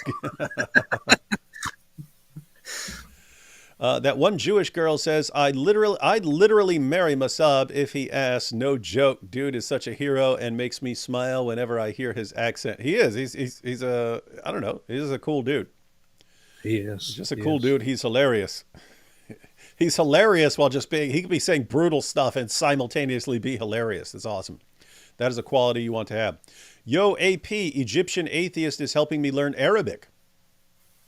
Oh, that's nice. Nice. That would be good. Nice. Egyptian atheist is a good guy. He's based. He's vouched for by a Turkish guy. In the Palestine-Israel debate, Mizrahi Jews seem to be generally ignored, especially by the anti-Israeli side. Is that true? It is very much true, yes. They focus only on Ashkenazi Jews and like, you're Europeans, go back to Europe. Totally ignoring the Mizrahis who have always been in the Middle East.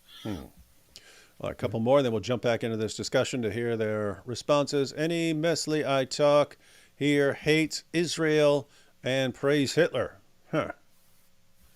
Based. Yeah, that is becoming disturbingly common.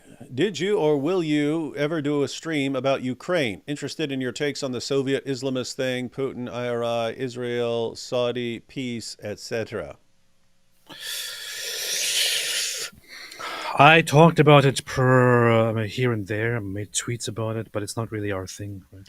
So. Yeah, not really our thing. In other words, it would be if we wanted to speak on it accurately, we'd have a bunch of stuff to learn, and we'd have to care about that situation enough to do all this stuff. When keep in mind, I'm not saying other people shouldn't. That could be for you, that might be the most important issue in the world, depending on where you're from. I tend to focus on just kind of a couple issues because other than that, I don't feel like I'm equipped to be responding to stuff. So it's just there are other things that I focus on more, and I'll let people who focus on the war in Ukraine, there are tons of them, to comment on that more. I do know quite a bit about the history of Ukraine and Russia and the conflict, and I also, I don't know, did care a little bit in the beginnings and commented on it here and there. I think since the Israel-Hamas war began, I have just been completely focused on this. But yeah, it's rather something that I would leave to others. Yeah, on that issue, I'm similar to you. Like at first I was, and it's mainly because Russia is one of the places I really don't trust. And like in my head, Ukraine and Russia are pretty similar. But Russia looks like a place that wants to expand and would be a bigger threat to the world the bigger they become. And so I would like them to lose. I would like Russia and Putin to lose so that they get the idea out of their heads.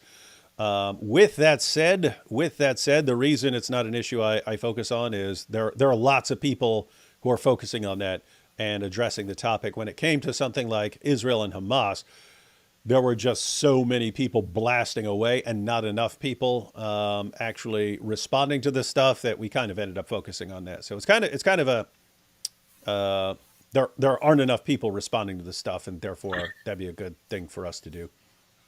And the thing is also, I think it really surprised me how hostile people were toward Israel and how much they bought into the terrorist narrative when this war started.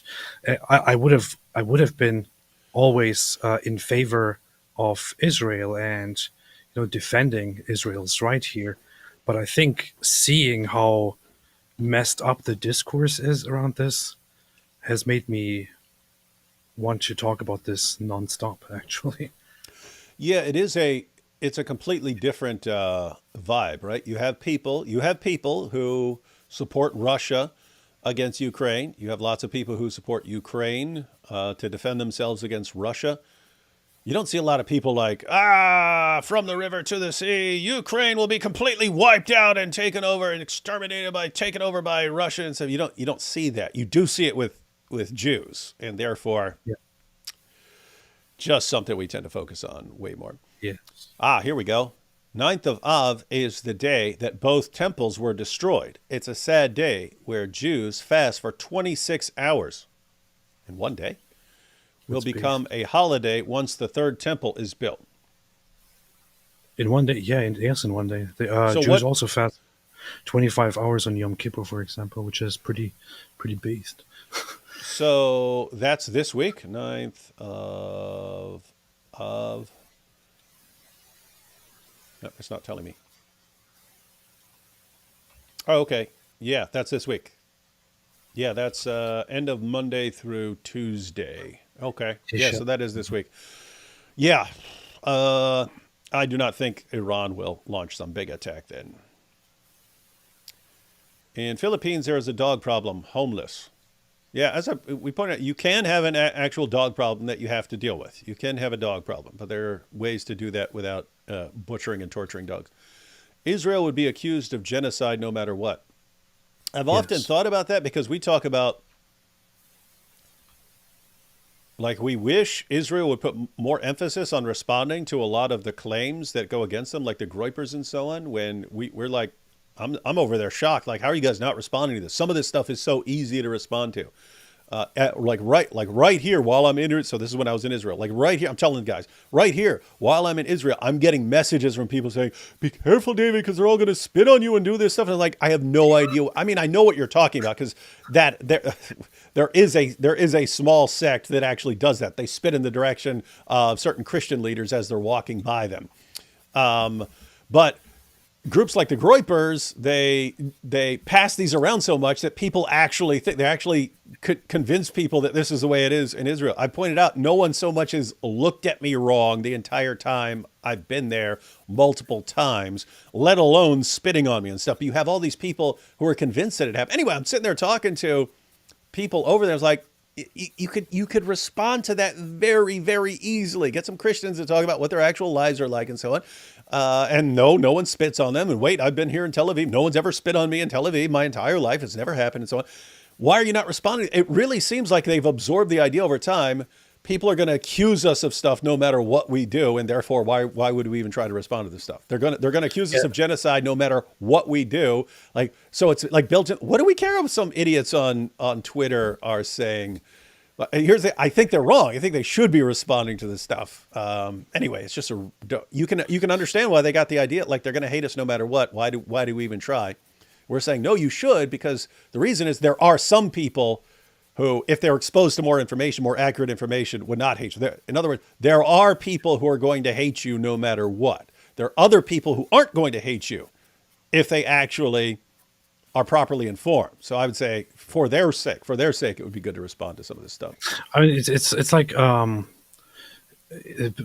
people in charge. The Israeli nation is a nation of humans in the end, and I mean, how long do you want to continue going on trying to make things right as much as possible, still receiving, still being attacked and massacred, threatened with genocide, still responding nicely, but still getting accusations of being the evil one and so on?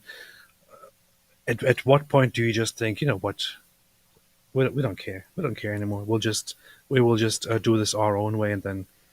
And we will no longer have to discuss with anybody anymore. I get it. I read somewhere that Islamic countries during the Middle Ages did not have a plague problem like Europe did because of the cats keeping the rats away that carried the plague. That could be. I don't know about what it was like in the Muslim world, but yeah, Europeans were doing lots of trading with ships, and ships that are carrying things like grain and so on that show up, and they have the rats on there, and the rats are spreading the disease and so on. If you had a place, no, I'm not entirely. I don't know if you had a ton of cats. It's the fleas. It's the fleas on the rats that are actually passing around the disease. That's how it spreads to humans. You don't get bit by the rat. You get bit by the flea. So I don't know why cats wouldn't have the same issue, but yeah, I don't know. I must say that I know it's going to sound offensive to some people, but during the plague, the Black Death, and others, Europe was significantly more affected than the Muslim world. The Muslim world was also affected. It did sweep through the lands and kill tons of people. They just didn't keep the record quite as straight as Europeans did. Europeans were always better at keeping things, at keeping the record. However, so the heat is one issue, I think, as far as I remember, which is one of the explanations of the causes why the Islamic world wasn't as affected. People staying further away from each other because of the climate in general, whereas in Europe people were often much more closer together. Yeah, if it hits a city, if the plague breaks out in a city and it's a bunch of rats running around with fleas, that seems like it would affect a densely populated area. It's the same thing with like a disease. If a disease spread, it will spread very rapidly in a city, and not so much in like a desert area. Yeah, but it also had to do with I don't know. I think religious rituals, washing rituals, and things like that actually made it worse for it to. They made it harder for it to spread in the Islamic world than it made it for to spread in Europe at that time, and so on. There are many different aspects. Let's see. Hello, David and AP. I heard an argument by CP that Allah is actually the name for the moon god. A remark from IP seemed to dispute this. What are your thoughts? Well, I have to say, I only looked into this once a long time ago when it was presented to me in a booklet. I thought the case wasn't terribly interesting, or I wasn't terribly impressed by it. It was something like Allah, Alusa, and Manat are called the daughters of Allah over here. They're called daughters of the moon over here, and so moon god, and you've got the crescent moon as a symbol, and so on. So a bunch of little details like that. I have to say, Christian Prince knows way more than I do, especially on the Arabic sources and so on. So I don't know. But the other thing was, not terribly interested in it. It's like, what if you found some inscription that there were Israelites at some point, and they bowed to Yahweh and they said he's the Lord of the moon or something like that. In other words, what if you found that? You'd say, okay, well, if people got the wrong idea about him at some point. In other words, I don't think a Muslim would be terribly bothered, even if you show, hey, here's people who called Allah the moon god or something like this. It'd be like, oh, okay, if a bunch of pagans thought that and called him that, then who cares or something like that. So I never was terribly interested. With that said, again, CP knows way more than I do. So if he wants to do something with it, then that's fine. I've never seen much use for that as far as what I'm doing. So Allah as the actual name of the moon god is not completely accurate. What is true is that so the Meccan polytheists did use the Kaaba for the god Hubal, who was their main god. And Hubal was associated with the moon, and you can find on older statues and depictions of Hubal. You can find the moon on top of Hubal and things like that. So there is some association with Hubal and the moon, where the moon is a sign of Hubal and all that. But Allah just is the word that they would use for the main God, or the great God, the greatest God, and it's not something that those Meccan polytheists or the Arabs invented.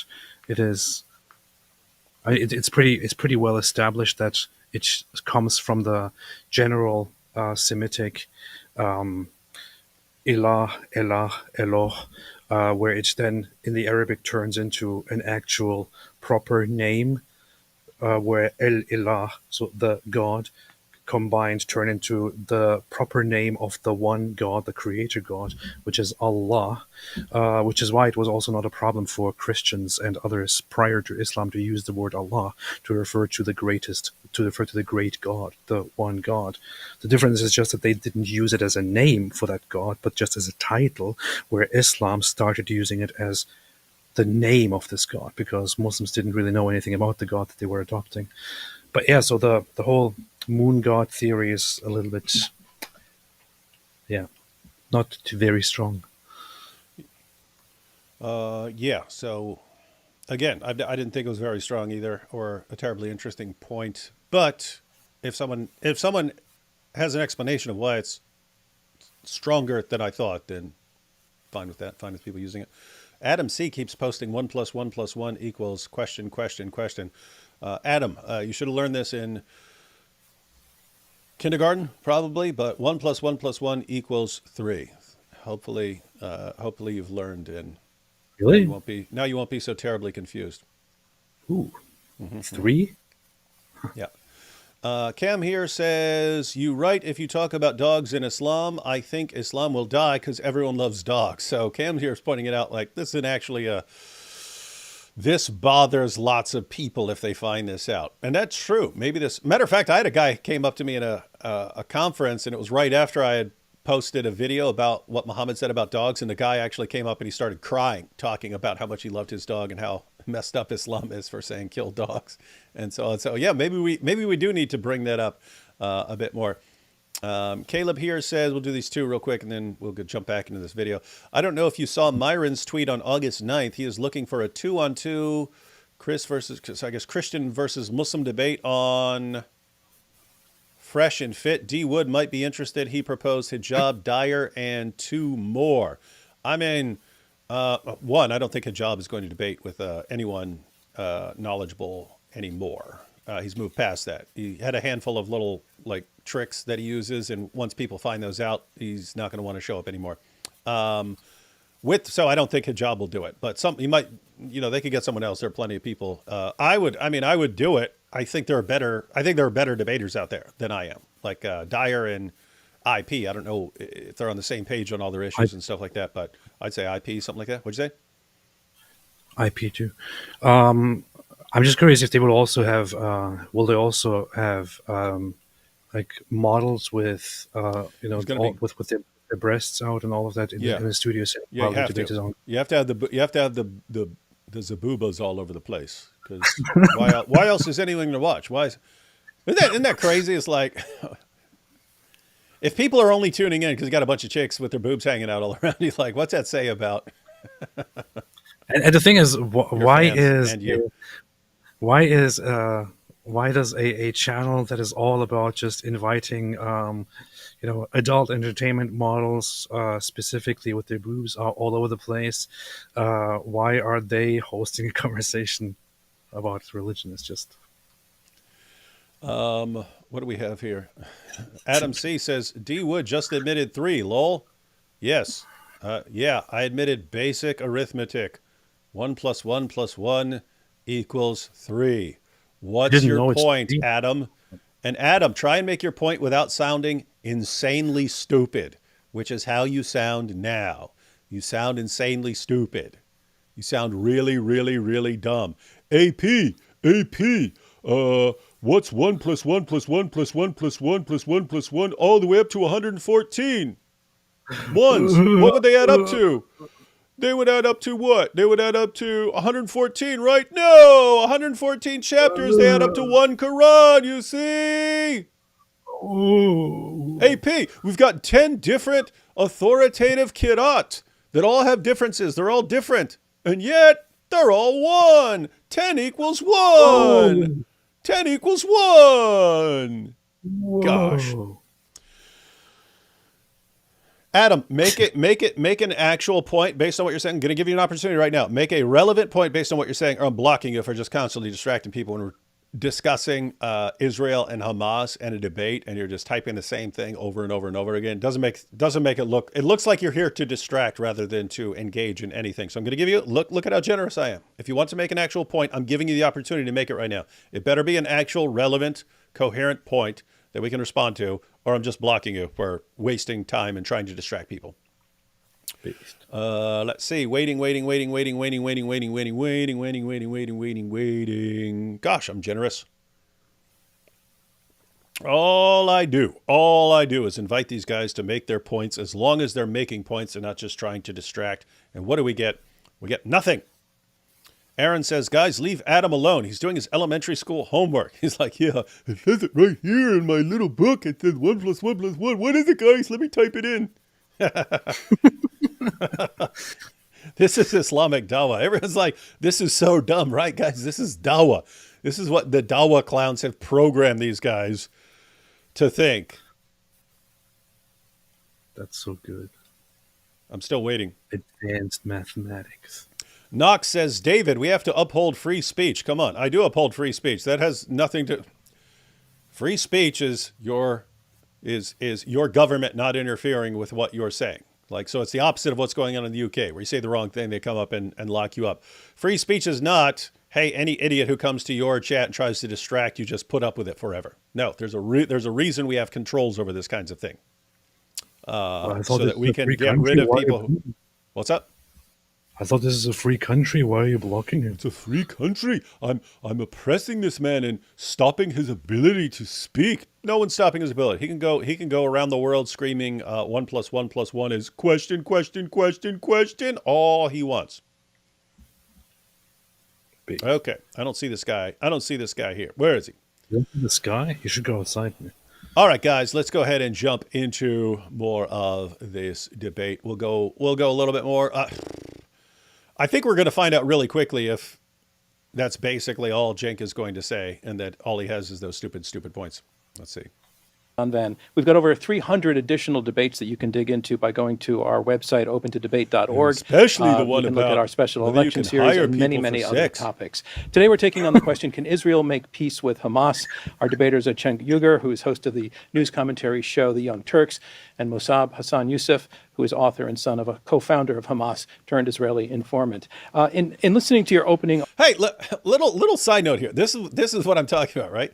So the guy posts 1 + 1 + 1. He just keeps spamming it over and over and over and over again, posting the same thing, until I say, "Hey, dude, I'll actually if you're trying to make a point, let me stop right here and I'll let you make the point." Then silence. Isn't that like insane? I'm going to keep posting this over and over. Why? It seems like you want attention. Then I say, okay, I'll give you attention. I'll give you some attention. What's your point? I'll put your point on the screen. And then it's, no, I don't want to say anything. That's so weird to me, man. It's like, I want attention. I want attention. I want attention. Okay, what do you want to say? I'll share it with everyone. What do you want to say? No, I don't want to say anything. A bunch of clowns, man. Arguments. What I'm hearing you say, Cenk, fundamentally is that, yes, you can make peace with your enemy because making peace with anybody else doesn't make sense, and that it has happened multiple times, including in the example of Israel having made peace with Egypt and additionally with Jordan and with... It's going to be annoying if this guy talks as long as they do in describing their stuff. Come on. The PLO.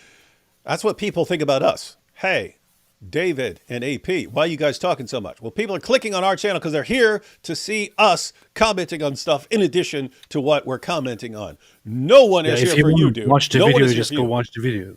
That's not why we're here. Yeah. No one is here for you, dude. That dude. No one is here for you.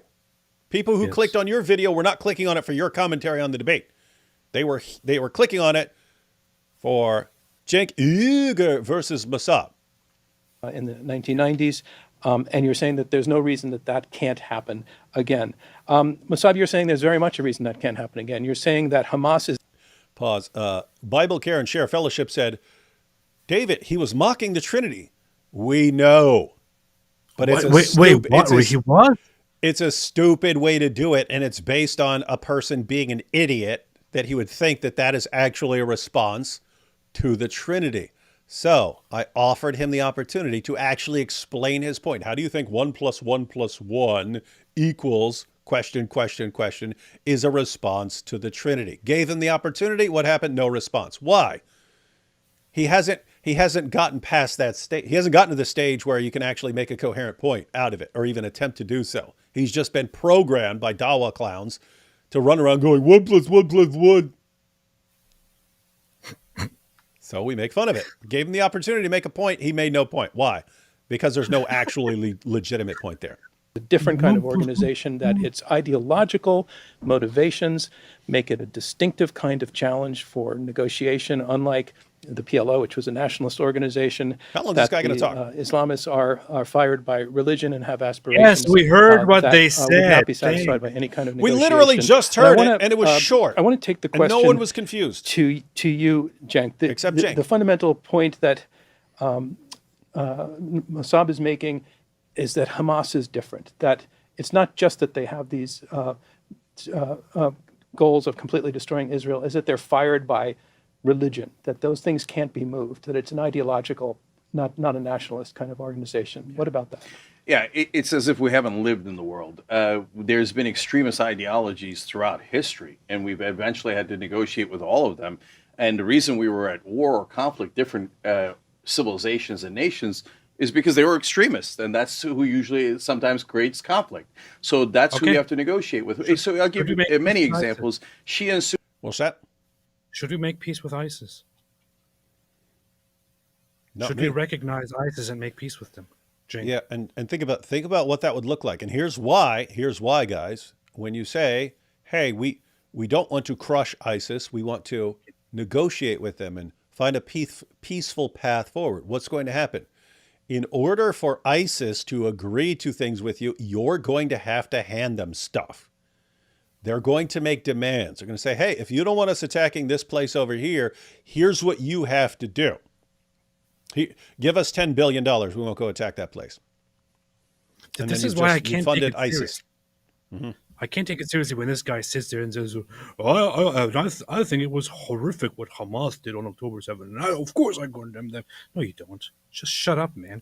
You are still legitimizing them and treating them as if they were an organization that you could actually make peace with, and not a vile terrorist organization which has no regard for human life, and which is as barbaric and disgustingly evil as it gets. And by the way, as we pointed out, yes, people have made peace with certain enemies in the past. It's happened.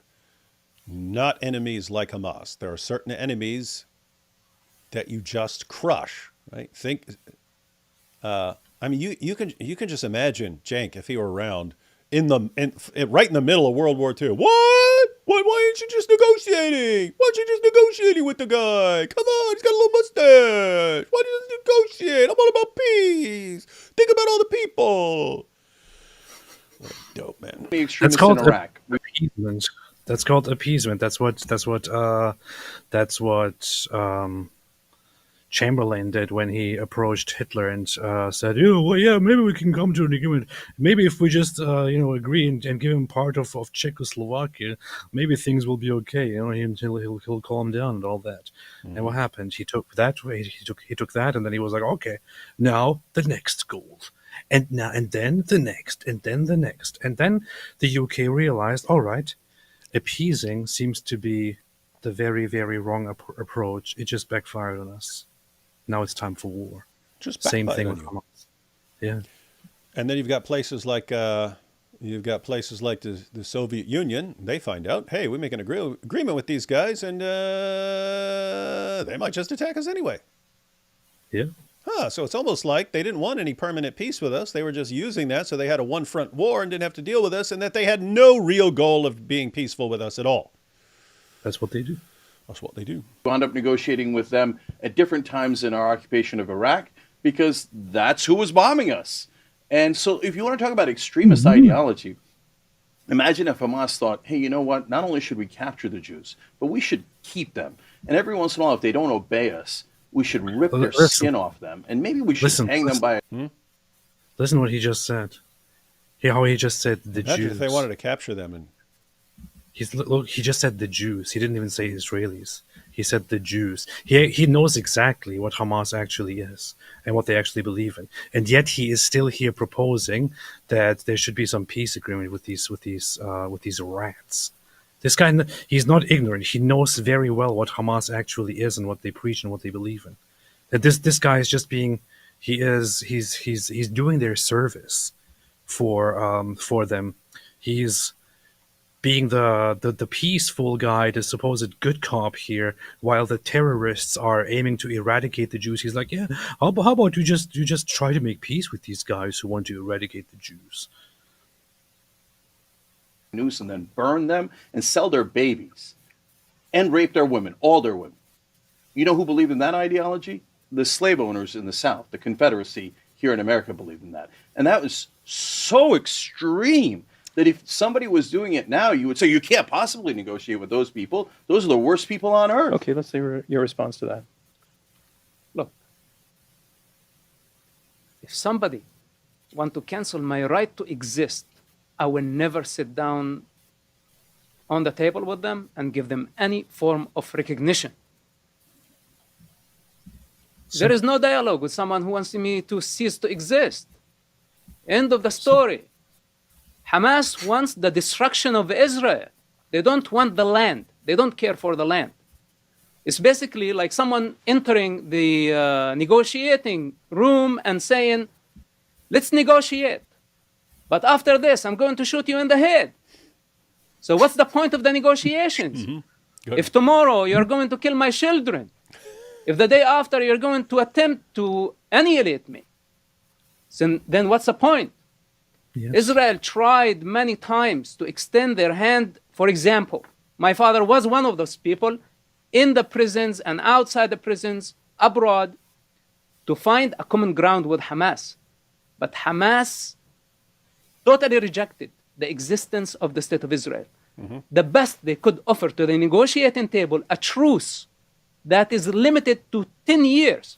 This is what they offered Israel. That we give you a truce for 10 or 15 years, but after that, we don't know what we will do. What kind of negotiations is this? What type of dialogue is this? By the way, people don't realize what he just said as far as, hey, we are only going to allow a 10-year truce. That's exactly what you read in certain Muslim commentaries. Remember, recently you had Muhammad hijab, and he was supposedly explaining difficult Quran verses, and he was asked about Surah 9, verse 5, and we read through Ibn Kathir's commentary to show that Muhammad hijab was completely off in what he was saying. But as far as Ibn Kathir was saying, that Surah 9 completely canceled any just unspecified in duration peace treaties. In other words, if you said, "Hey, we're at peace until you violate the peace," but other than that, it's indefinite. Said Surah 9 canceled that. There is nothing. But you have Muslim commentaries that say that the maximum duration for a peace is 10 years. Yeah. You can only allow a 10-year peace, because your goal in having the truce is not to have lasting peace. Your goal is for you to build up your strength so that you can attack them eventually and be stronger next time.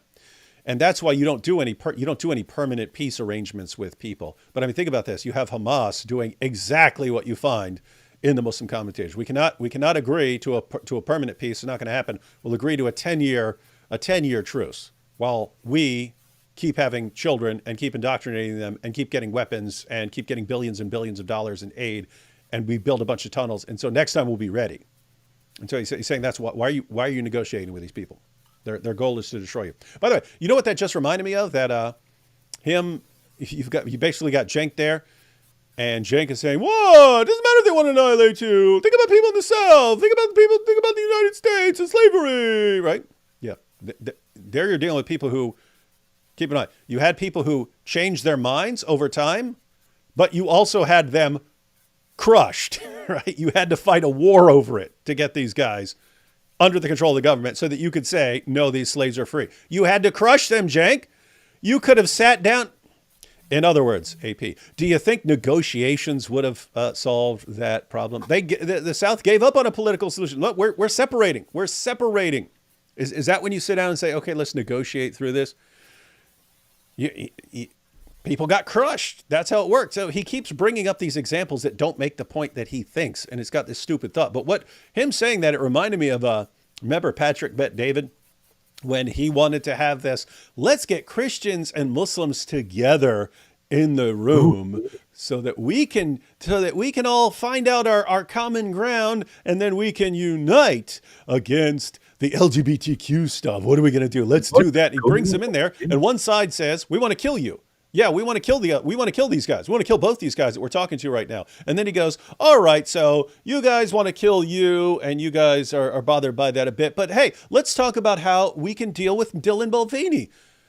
But it was that same situation. Like, what are you talking about? They want us dead. They want us dead. And you're saying, how can we work together?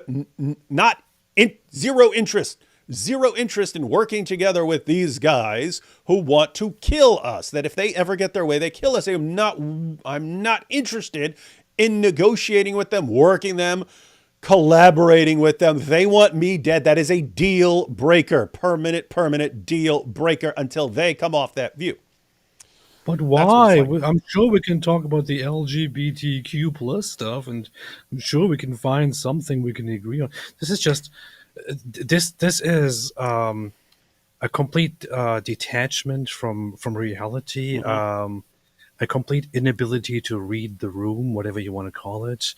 So out of touch with actual problems that we're dealing with. This is actually what angers me sometimes, and I don't know how to express it about, especially when we talk politics in America. Everything is always like these tiny little non-issues that are not real problems in the rest of the world are being talked about, and then when we talk about something like apostates being executed, for example, or Hamas wanting to wipe out the Jews, we're talking about okay, I see, but how about let's talk about things we have in common. I'm sure we can figure something out. It's like you're trying to talk to children, but you don't actually have children at the table. You just don't know how to talk to adults. That's what it looks like. People have real problems in the real world. Cenk Uygur is one of these examples here. Just the example that he brings up And he does this so often when he has discussions with people.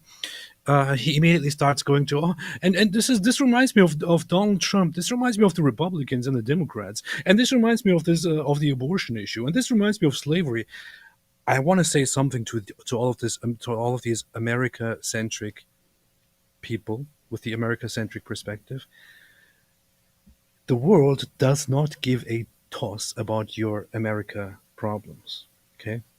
You might think, because you're having these discussions all the time with other Americans, and because there are so many Americans, and you think this matters to you on a daily basis, you might think this is a fantastic thing to talk about. Of course, this is what matters.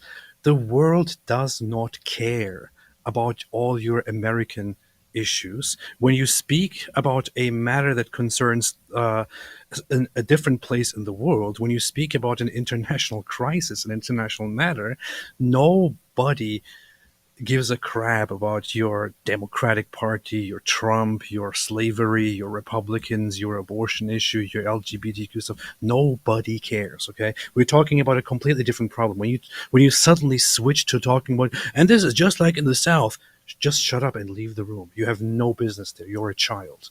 Go talk to children. Go to kindergarten. Talk to little kids. Just looked up the quote. This is from Thomas Sowell. In his essay, in his book, Is Reality Optional? 1993. 1993. Talking about over 30 years ago. He said, much of the social history of the Western world over the past 3 decades has been a history of replacing what worked with what sounded good. We replace what works with what sounds good. He goes, in area after area, crime, education, housing, race relations, the situation has gotten worse after the bright new theories were put into operation. The amazing thing is that this history of failure and disaster has neither discouraged the social engineers nor discredited them. In other words, so we had things that work, and then you have a bunch of people who stand up and say, hey, here's how things work in my head. Let me put the ideas in my head into the world. And every single time these guys do this, it ends in disaster. They make things worse. And he's pointing out, it doesn't stop them from doing it and just keep continuing to do it. Oh, okay, here's my new idea. Okay, well, your last 20 ideas ended in complete disaster and failure. So why aren't you starting to doubt whether the thoughts in your head would actually be good for the world? But that's what Cenk sounds like to me. It's like, but here's how things work in my head. So how do things work in my head? It's like Jordan, get a pen pal. That's how things work in my head, because that's how, that's been my experience. If I start a pen pal relationship with someone, then I start liking them more. So why couldn't that bring peace? Okay, it does, because it doesn't work like that. But you've got Cenk here, and keep in mind, it makes perfect sense in his head. And guess what? You can make things make sense in your head. Here's how it works. Israel goes and they sit down with Hamas at the table and they eat a bunch of falafel and they all get along and they start having fun and high-fiving each other, and then everyone goes and lives in peace. Yeah, you can make sense in your head. You can say it in your head. It has no correspondence to the real world. And when you say, hey, here's how things work in my head, so let me tell everyone that that's how the world is supposed to work. Fortunately, I don't think anyone's going to be implementing any of Cenk's plans, so that's the only positive here. But if someone were to come along, there's no way this doesn't just end in ridiculous disaster and tons of more dead people. That's pretty racist. Yes, Cenk is. Okay, so first of all, the right to exist, I find this to be the most ironic point that the Israeli side makes. So they say, we are not allowing Palestine to exist. We've occupied them for 57 years. And now Netanyahu's government says, I will never allow them to exist. And then turns around in the next sentence says, can you believe they don't want us to exist? I mean, that's patently absurd. You do exist. This guy's an There's idiot. Nothing they could do about your existence. You're backed by the largest military in the history. Insanely stupid. Please pause. Anyone who has any understanding of the history would laugh at this and think, what an absolute imbecile. What an absolute child. Right? The history here is quite clear. You have the Zionist movement trying to reestablish the Israeli state, and the Zionist movement says we want to coexist with the Arabs. We want to make this work That's somehow. the goal. Initially, the idea is just create one giant entity. Let us coexist. We want to make this work. It doesn't happen. The other side repeatedly and repeatedly shows that they do not even want Jews to have any autonomy or anything at all. They want all of the land, and they want Jews to be subjects or completely leave or die. Eventually, when the Europeans say, you know what, we tried everything, here's the solution: 2 states, Jewish state, Arab state, accept it or not, we are leaving. The Jewish side, the Zionist side, said, okay, this is not really what we wanted. However, it's at least something, so we will accept it. We will accept it. We will declare our own Jewish state. And we are ready to recognize and work toward a bright future with our neighboring Arabs once they declare their own state. This is what the Zionists said. The Arab side said, nope, we're not accepting this plan. Let's get in touch with our Arab nations and prepare them for war. And then they started fighting. And as soon as Israel was declared, the Arab nations invaded Israel with the aim of completely destroying and taking the land, and once again turning Jews into little subjects who can be kicked around under the Muslim Arabs. And if you read the headlines from back then, the headlines even say Arabs invade Palestine, because Palestine then, the first actual Palestine, was Israel. It was the Jewish state. The Arabs didn't accept it. They united with the other Arabs and attacked to annihilate this Jewish state. So, to Cenk's point here, who is stupid enough to make such a horrendously idiotic point. If Israel, if everything went exactly as the Jews or as the Zionists or Israel wanted from the beginning, the most likely outcome right now would be that there would be 2 neighboring states, a Jewish state and an Arab state, that are totally in peace with each other. That was the actual goal of the Zionists, the final goal. If the Arab side, however, decided, no, we will never accept this, we will destroy the other side.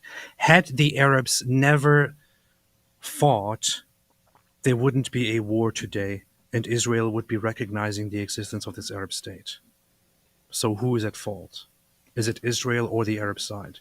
It is the Arab side, 100%. And if you disagree with this, then you are an idiot. That's it. And I would say, if I had to respond to him, I would point out he's equivocating. That was equivocation on what you mean by exist. He's saying, but Israel doesn't allow the Palestinian state to exist as a state, and they said they're not going to. So they don't think they can exist. That's not what we're talking about. When Hamas doesn't want Israel to exist, they want it wiped out. They want it wiped out. Men, women, and children. Is that what Israel wants? Is that what Israel wants in return? No. They don't want to wipe out. They don't want to wipe out all the men, women, and children. They don't want to. They try to avoid that like crazy.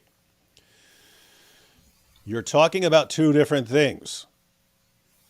So guys, follow his reasoning. He's saying, everyone's complaining that Hamas says that Israel has no right to exist because in Islam you have to completely exterminate the Jews, and that we're making that the goal. And they're saying, but Israel thinks that the Palestinian state doesn't have a right to exist. They could have a Palestinian state. They could have it. What Israel's doing is, you can't have a state when all you're going to use that for is a base of operations to carry out your goal to genocide us. You can't do it. Why? Because as soon as we say you're your own independent state, what happens? All these people and all these nations from around the world who have been encouraging you to come exterminating us, then they're just going to flood you with even more money and weapons than they ever have before. And we would have no say. We would have no say in it because you're your own separate nation. I'm saying we can't allow that until you guys change and drop the goal of exterminating us. You can't have a state if your goal is to exterminate us, and recognizing you as your own state would only help you carry out the extermination of us. We're not doing that. We're not helping you exterminate us. We're not. To say that that's the same as Hamas wanting to wipe out Jews everywhere is just insane. And I'm like, dude, the dude is, I don't even want to listen to the dude anymore. It's like stupid. It's like stupid and insane. And every single sentence out of his mouth is completely illogical, completely out of touch with reality, and just stupid. But let's see. Let's probably go through Mosab makes another point and then close it at that, because it's just annoying. History of humanity. But meanwhile, you are literally preventing the state of Palestine from existing. And then you say that is such an evil concept that you cannot even negotiate with it. But that's the concept that you not only believe in, but you're in the middle of doing right now. And nevertheless, I would negotiate with Israel. Even though they have prevented the Palestinian state from existing, even though they have oppressed and occupied. And then this whole idea of, oh my God, these people are uniquely anti-Semitic. What did you think was going to happen? I hate that they're anti-Semitic, but if you occupy someone for 57 years, did you think they were going to love you? And then go, oh. Pretty funny. He thinks that's the root of the anti-Semitism in Islam. Thanks for going there, Cenk. We all know that they are not anti-Semitic because of occupation or anything like that. Yeah. They were anti-Semitic long before that. In fact, the leadership of the Palestinian Arabs before the creation of the modern state of Israel was already all about fighting the Jews and following the promise of Allah to eventually fight and kill the Jews. This is why they never were able to make peace with them and never able to imagine a state where they would live together as equals. And he keeps saying, we can negotiate. I would negotiate with them. I'd negotiate with them even if I disagree with them. The topic isn't can you negotiate with someone, Cenk. It's whether Israel can make peace with Hamas. Can you make peace with someone whose primary objective is to exterminate you? Could you negotiate? Of course you could negotiate, and they do. They negotiate for things like prisoner swaps and stuff. They do negotiate. They do negotiate with Hamas. We're not talking about whether you can negotiate. Can you make peace with a group that wants to exterminate you? You're not answering that, Cenk. And every example you give is stupid and has nothing to do with anything and shows that you're a dope. Yes, well, maybe Cenk can be the intermediary and can can make the peace once he is president of the United States of America. Yeah, everyone vote for Cenk so he can put his great ideas into practice, because you know this guy would be a very wise ruler, considering anything you bring up, he makes some ridiculous comparison to something that has nothing to do with it. Years of brutal occupation and humiliation and endless slaughters. Oh, I expected them to love the Jews. And if they don't, then I'm never going to speak to them. I'm never going to allow them to have a state. But my God, my feelings are hurt because the other side also doesn't want me to exist. It's patently absurd. The only reason you would say crazy things like that is if you never wanted a peace deal in the first place. I really so bad. People don't want a peace deal. That's why they just want endless war with their enemies. You just don't want peace. That's the reason. So what did he just say, guys? He just said Israel. The problem is Israel doesn't really want peace. They don't. He just said I so badly want to have a discussion with this guy. I so badly want to have a debate with this guy, or just a discussion with this guy, and just put him on the spot on precisely his completely absurd, completely ridiculous representation of this entire conflict. Man, I dream of the day. I hope it will happen. No, he will humiliate you. But think about just what we listened to his opening statement. It was, I can't think of, and guys, I can be listening to someone and say, okay, this guy's presentation is dumb, but he makes an important point here. He makes a good point there. There's not one sentence this guy says that makes the slightest bit of sense to anyone who's not a complete moron. Oh boy, what is this? Let's see. Come on, Mosab, say something. So you're good. building your argument on the false narrative of occupation. Okay. So this whole story of occupation and the victim mentality and why they are entitled for revenge and inflicting pain on Israel and destruction on a peaceful communities because they have been occupied. But then we say, did Palestine ever exist? No, it didn't. It was not a country. It's not a people. It's not an ethnic group. It's not a race.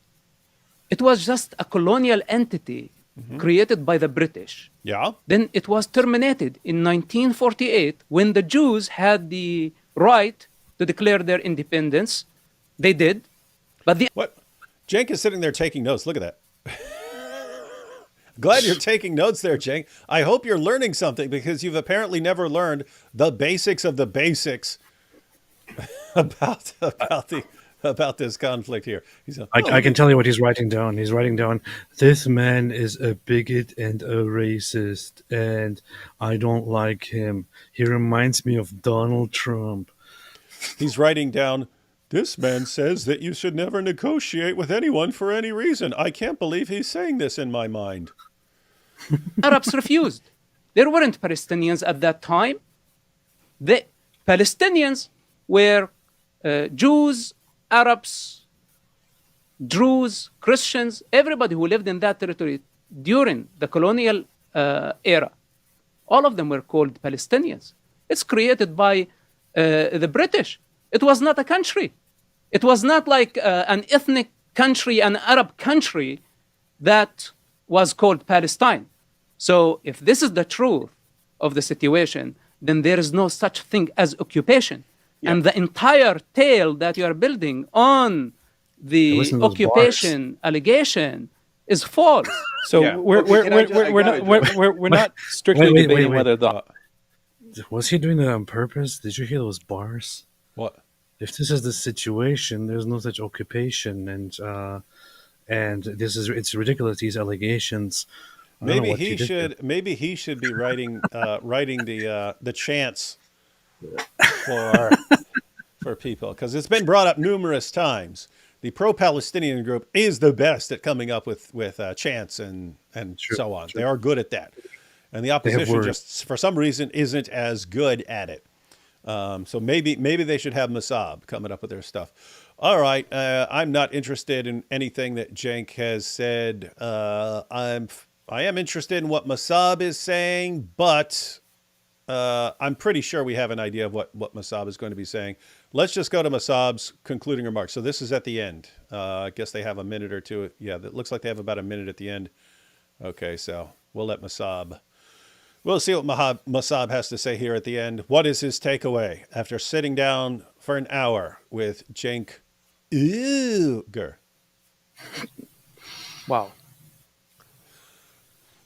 Wow. You start off with wow. The entire foundation of this conflict is based on a false narrative. And the false narrative begins with Palestine. The most important question of this century, of our time, that we need to answer, everyone needs to answer. What is Palestine? We need to find out where did that originate from, and the Palestinian ideology, what it really means, what can satisfy it. And if the Arabs have been hijacked by the what's so-called Palestinian cause, the moment we are able to find the origins of this conflict, then we will find the answers. I don't think Israel has a problem with the Arabs as an ethnic group. I think Arabs, Jews, Persians in the region, then they can get along. The Jewish people can get along in every country. We have them all over the world. They are non-violent people, and they are very creative, contributing to life in every field. Now, the Arabs and the Jews can get along because we have a model that is successful in Israel. The Arabs in Israel are a very important part of the state. They are citizens of the state of Israel. They serve in the army. They are part of the social fabric. And this is a living example that Arabs and Jews can get along.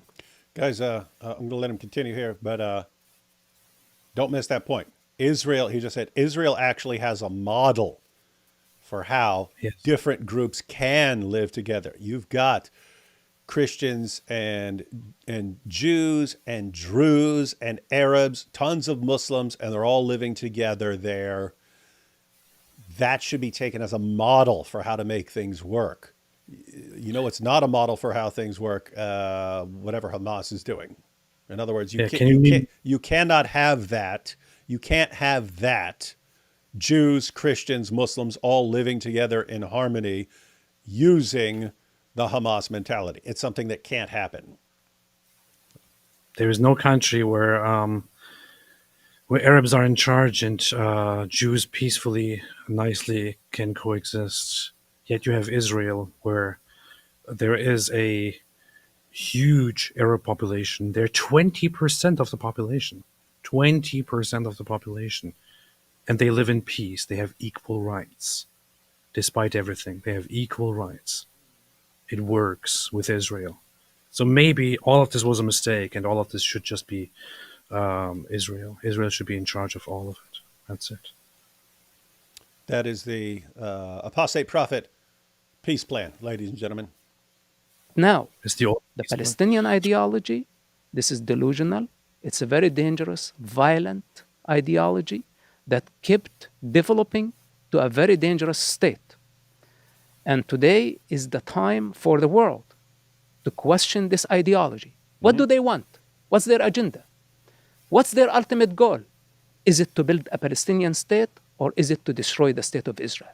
If we are able to answer these questions, then we may be able to provide a solution soon, hopefully, for this endless conflict.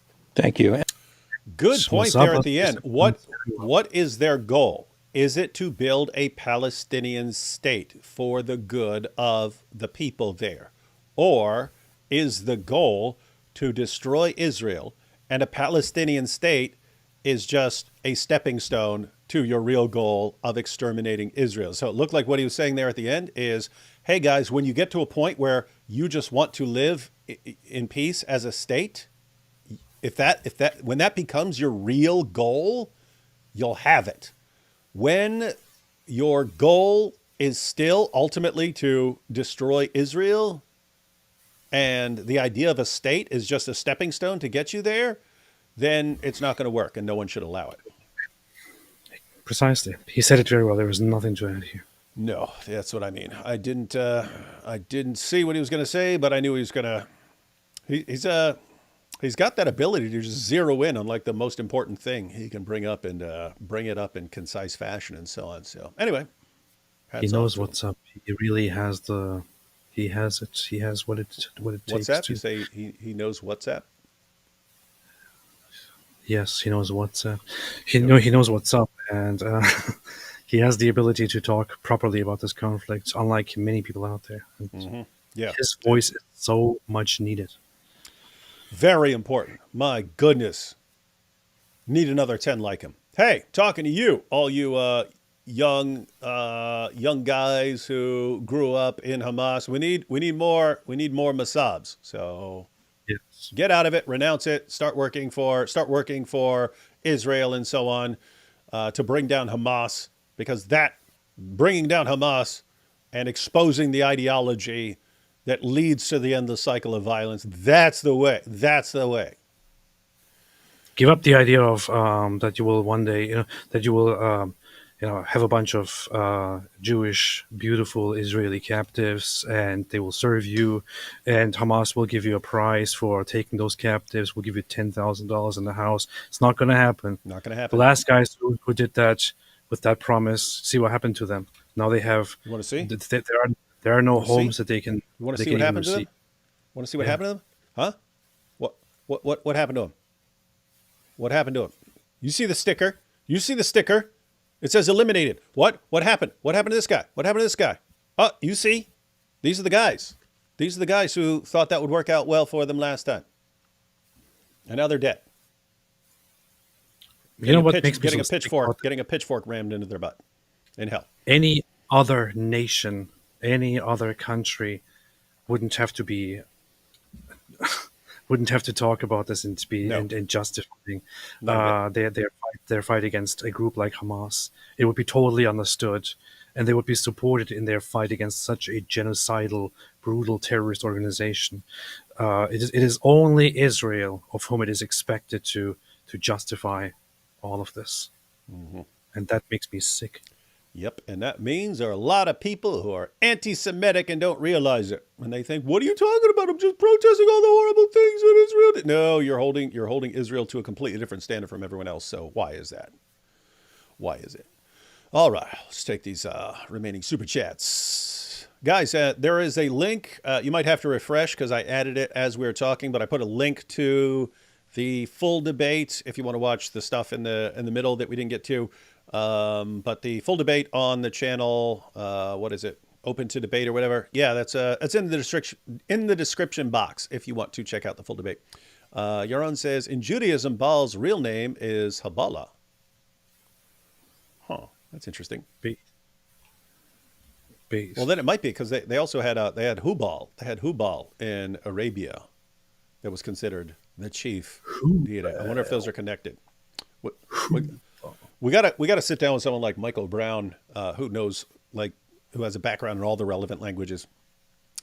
Northern Israel under rocket attack while Iron Dome seems to not be working well. Yeah. Is it not working well? I don't know. They have been having trouble with Hezbollah.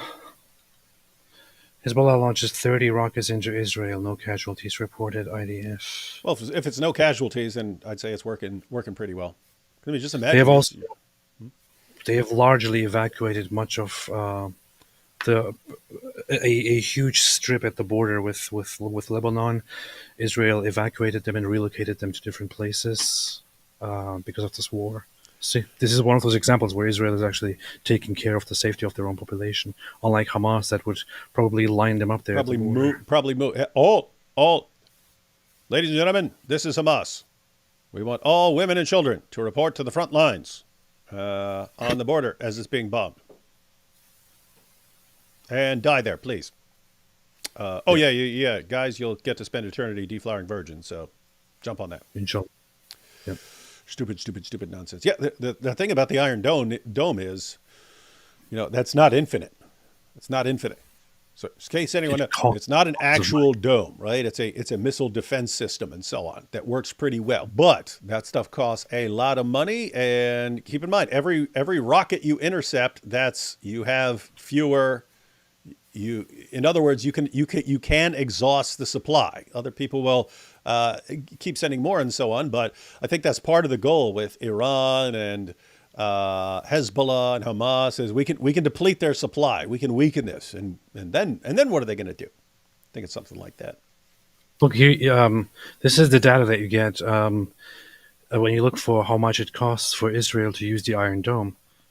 It costs for Hamas or Hezbollah to fire their usual rockets, which they're firing. It usually costs about like $300 or so a round, because it's garbage what they're firing. Mm-hmm. But for Israel to intercept one of those, it costs somewhere between 20,000 and 100,000, mm-hmm. just for each missile. Yeah. So that's the point. We can make you spend a lot more money, as far as the thinking of a group like Hamas or Hezbollah. We can make you spend way more money than we have to spend in attacking you, and hopefully eventually deplete your resources for this. Rough situation. But I mean, keep in mind, that's what Israel's surrounded by, and they're constantly told, what? Just ceasefire. Like it's on you. Yeah. It's on you. These guys all want to completely wipe you out, and they're going to keep doing it until you crush them. But don't crush them. Don't do it. They have been. Israel has been working forever on a different system that is called the Iron Beam system, I think, which would be lasers. So a laser defense system against rockets, which would be very, very cost efficient, would cost much less per rocket to intercept than the Iron Dome system. I think it's not as secure, but it's much more consistent and would cost literally nothing to intercept one rocket. Which the funny thing is, people were joking about Jewish space lasers, and there you have it. See, That was the idea, but with the so way back in the first Gulf War, Saddam was launching Scud missiles, and the U.S. was shooting them down with Patriot missiles. And I think I think it was like $1 million for a Patriot missile. So every time a Patriot missile took down one of these Scud missiles, it was like $1 million. So the Scud missiles weren't doing anything; they were getting shot down, but it was like massively expensive. This is the United States. United States can spend a ton, but in the 80s, they got into the Star Wars program, which was this idea. Some people think it was all a ruse, but the U.S. said we're going to have this Star Wars program where we have this system of various satellites up there and so on, and eventually, in the case of a nuclear attack, it will shoot all this stuff down. And some people think that it was a game back then. In other words, it was something like Ronald Reagan sitting down saying, you know what? If we start building up stuff for space, the Soviet Union's going to try to keep up with us. Only problem is they don't have money. We have endless trunks of money. And therefore, if we get into a building competition for building stuff in space, they're eventually going to go bankrupt and we win. And the Soviet Union did collapse. So anyway, that's a theory. I've heard that as a theory. I do not know the details or whether that is accurate. But yeah, let's get some Jewish space lasers to shoot those things down. Inshallah. Finally, that woman's theory about Jewish space lasers will come through. True. In continuation, the Cold War connection to the IL-Arab conflict is not discussed since Putin and Xi support Iran. So glory to Ukraine. I hope Ukraine wins. Have you seen they've been invading Russia in return now? It was hilarious. And after the first incursion into Russia, the Russian Defense Ministry said that it is an unacceptable escalation on the part of Ukraine. What are they doing? What are they doing? Why are they doing it? They've taken a page out of the Dawa handbook. We keep attacking you until you respond, and then we're victims. What are you doing here? What? How dare you? They actually said that. So Russia made a surprise invasion into Ukraine. Of course, they thought this is going to be over very, very quickly. It's just going to be over very quickly. It will be over in 2 days. Destroy Ukraine. 2 days, maybe 3 days. It will be done. It will finish. Vladimir Putin has promised us. But then it didn't work out. And now they have been invading and bombing forever. And now that Ukraine actually made an incursion into Russia, they're like, what? Why are you doing this? It is funny. So Mark H says, David, will you mail peace with Mike Winger? No, I will not mail peace with Mike Winger. Were you not paying attention to this entire discussion? We're saying, yes, you can make peace with certain people, certain groups. Some people are so despicable in their agenda that you just can't. So no, there will be no peace. I will crush him. You see, 1 + 1 + 1 = 3. Get owned, you Jew. Good response. There you have it from Adam C. Stop stuttering. Stop stuttering. We'll try. Why are you stuttering? Gwyneth says, I had a dream once where Jesus Christ served me a meal of lamb and peas. He said, don't forget your peas. Peas is important, but if your enemy doesn't want peas, you can't force him to eat peas. I don't believe you. Mm-mm. Hey, shout out to Mosh Cohen for gifting 5 Apologetics Roadshow memberships. Thank you, Mosh. Based. See, there you have a direct IDF active Jew supporting this channel, thereby proving that David Wood is serving the Jews. Mm-hmm. You see, that's what I do. What kind of negotiation tactic would he take with Armenians? He's talking about Cenk here. Yeah, I would negotiate. I would tell the Armenians, hey, yeah, they're exterminating you. They're hauling you off in railroad cars and exterminating you. Just negotiate. Why don't negotiate with them? Make peace. Just get on those trains. Just get on those trains. Just get on the train and negotiate. Negotiate how long you're going to be on the train before they kill you. Freaking dope, man. Slavery bad. Now ignore Islam's atrocity. Okay, yes, Islam also enslaved people, but that's not the point. Yeah. Yeah, precisely. Let's see. Cenk equals junk. Uygur equals eager. How stupid. 1 + 1 + 1 = 3. No, only in R it is 3, but 1 + 1 + 1 = 1 in Z2. R and Z2 are called algebraic fields in math. Beast. Yeah, but Allah only knows like very simple arithmetic. Samar says, hashtag all eyes on Bangladeshi Hindus. How have we not done a show going through the articles and some video clips of what's going on? Is it still ongoing? I don't even... Is it still ongoing? I think so. I think a lawyer just got a Hindu lawyer or something like that just got attacked, or someone who was defending them or something like that. Yes. Anyway, Beast. have to see. Haven't been following it enough. Greetings from the Palestinian Jews. We were legion, but chose to reject the derogatory foreign name. Beast. People have a poor and false understanding of history. The Golan Heights was only owned by Syria for only 19 years and owned by Jews much longer, yet the world thinks that it had always been Syrian land.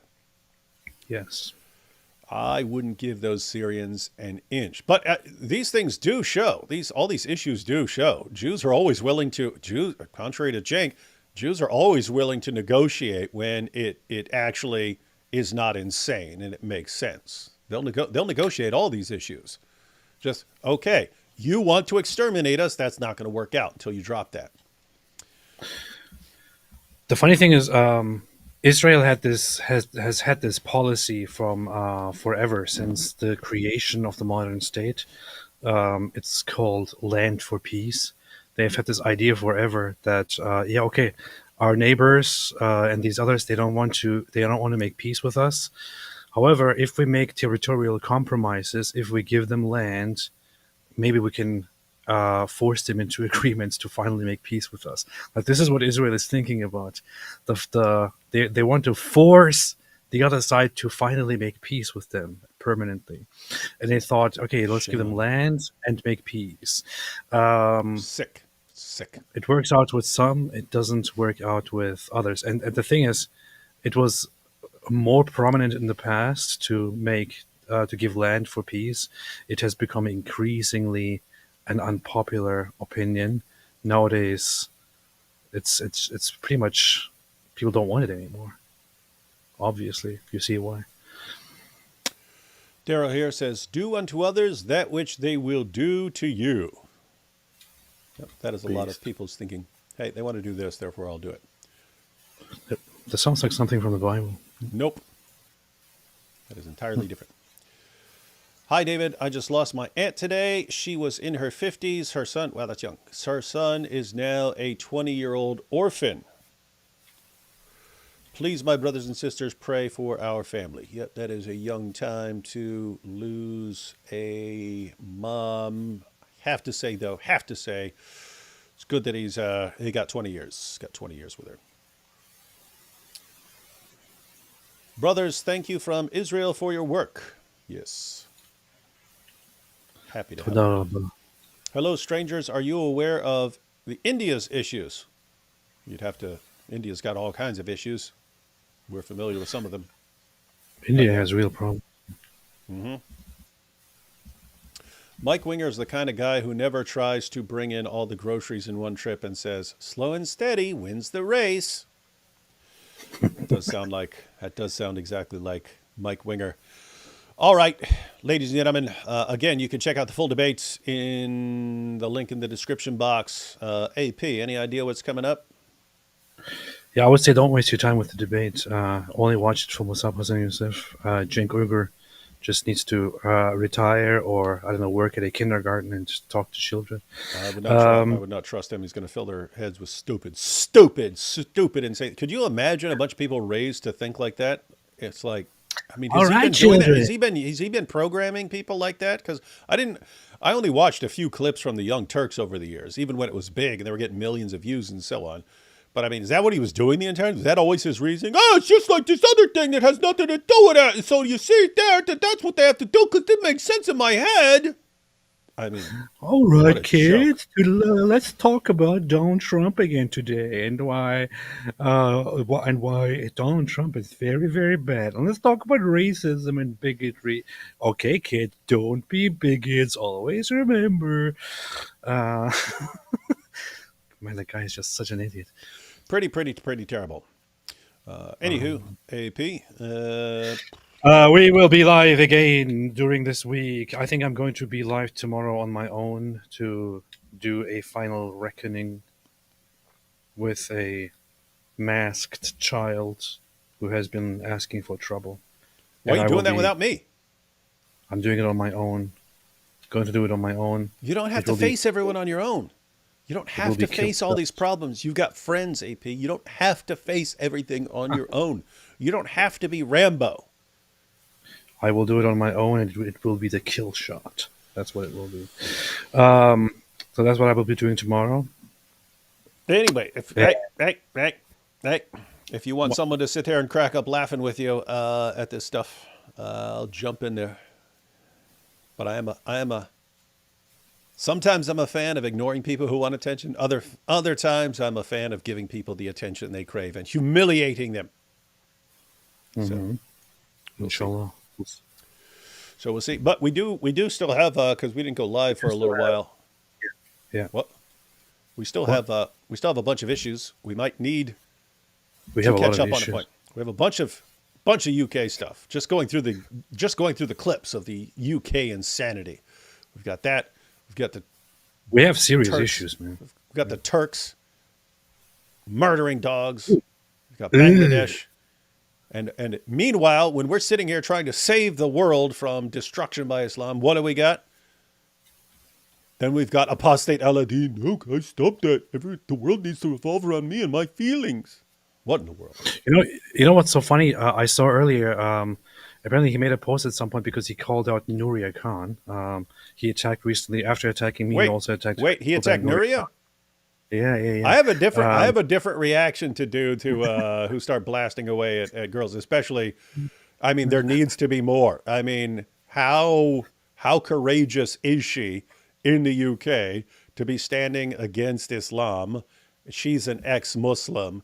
All the stuff that's going on over there, dude. You need to keep your freaking mouth. Well, I don't care if you disagree, apostate Aladdin. Shut your mouth, know your role, go whine somewhere else, go whine about AP, whine about me. You've got a girl in the UK under a death sentence by the guys who want to brutally murder her in the name of Allah. Keep Nuria's name out short. What? It gets even worse. Listen, it gets even worse. So he calls out Harris Sultan and Nuria for collaborating with Tommy Robinson and approving of his rally and participating in it. And Nuria actually went to the rally and even gave a little speech on stage. Was invited by Tommy Robinson, and she posted it on her own channel. He calls it out. Nuria Khan later on took the video down. And then explained that she took it down because she has been receiving very serious threats and major harassment from Muslims in her vicinity, including people she knows. And her family got in trouble, so she wants to take it down to just have a little bit of calm for a moment. Apostate Aladdin shares the update that she took the video down as a positive thing, like that Nuria Khan took the video down, and of course she explained that she did it because of threats from Muslims and so on. So get this, Muslims are threatening Nuria Khan because of this video. She takes it down, and Apostate Aladdin is like, oh good, she took it down. This is what we're dealing with. And this guy wants to be the voice of ex-Muslims. Worst voice for ex-Muslims ever. Period. Show me anyone who's worse than apostate Aladdin, that walking clown emoji. You could have an Islamist as the voice of ex-Muslims. It would be the same thing. Yeah. It would be. I mean, it would be the exact same thing as taking one of the Dawa guys and saying, "Hey, Dawa guy, we're going to make you, you go in, and we're going to give you full charge over the ex-Muslim movement." It would be this. It would be the exact same thing as apostate Ali. You would do the exact same thing, namely going around trying to silence everyone from blasting away at the foundations of Islam and constantly whining about everyone and telling everyone what to do and causing division, trying to divide up the community. That's what you do. That's what a Dawa guy, if he were put in charge, would do. It's exactly what apostate Al-Adin is trying to do. What a joke. What a joke. And what we're saying is, finish him. What we're saying is there should not be a voice of ex-Muslims. I am not the voice of ex-Muslims. Harris Sultan is not the voice of ex-Muslims. We are not the role models. We are not. None of us is the leader. None of us is the savior of the community. What we are saying is we as ex-Muslims should be individuals who go out and independently speak about our experiences and share our opinions. And I, for example, am happy to support all the others. This guy comes along and is like, "Oh, you are the voice of ex-Muslims. I want to be the voice of ex-Muslims." No. How about no? How about no? Anyway. Yeah, you got to crush that dude. If you want me on there as the laugh track, color commentary, happy to do it. Happy to do it. Inshallah, we'll see. I think I want to just go hardcore on my own. Okay, you can go off. Hey, I understand. There are times when D Wood says, I'm gonna go fight these 7 dudes by myself. As the Bible says, there's a time for everything. A time to crush your enemies. So Yes. then thinks there's more Bibles than Quran types. A lot of Quran types. His mask should have been duct tape. That's funny. Use duct tape next time, apostate Al-Adin.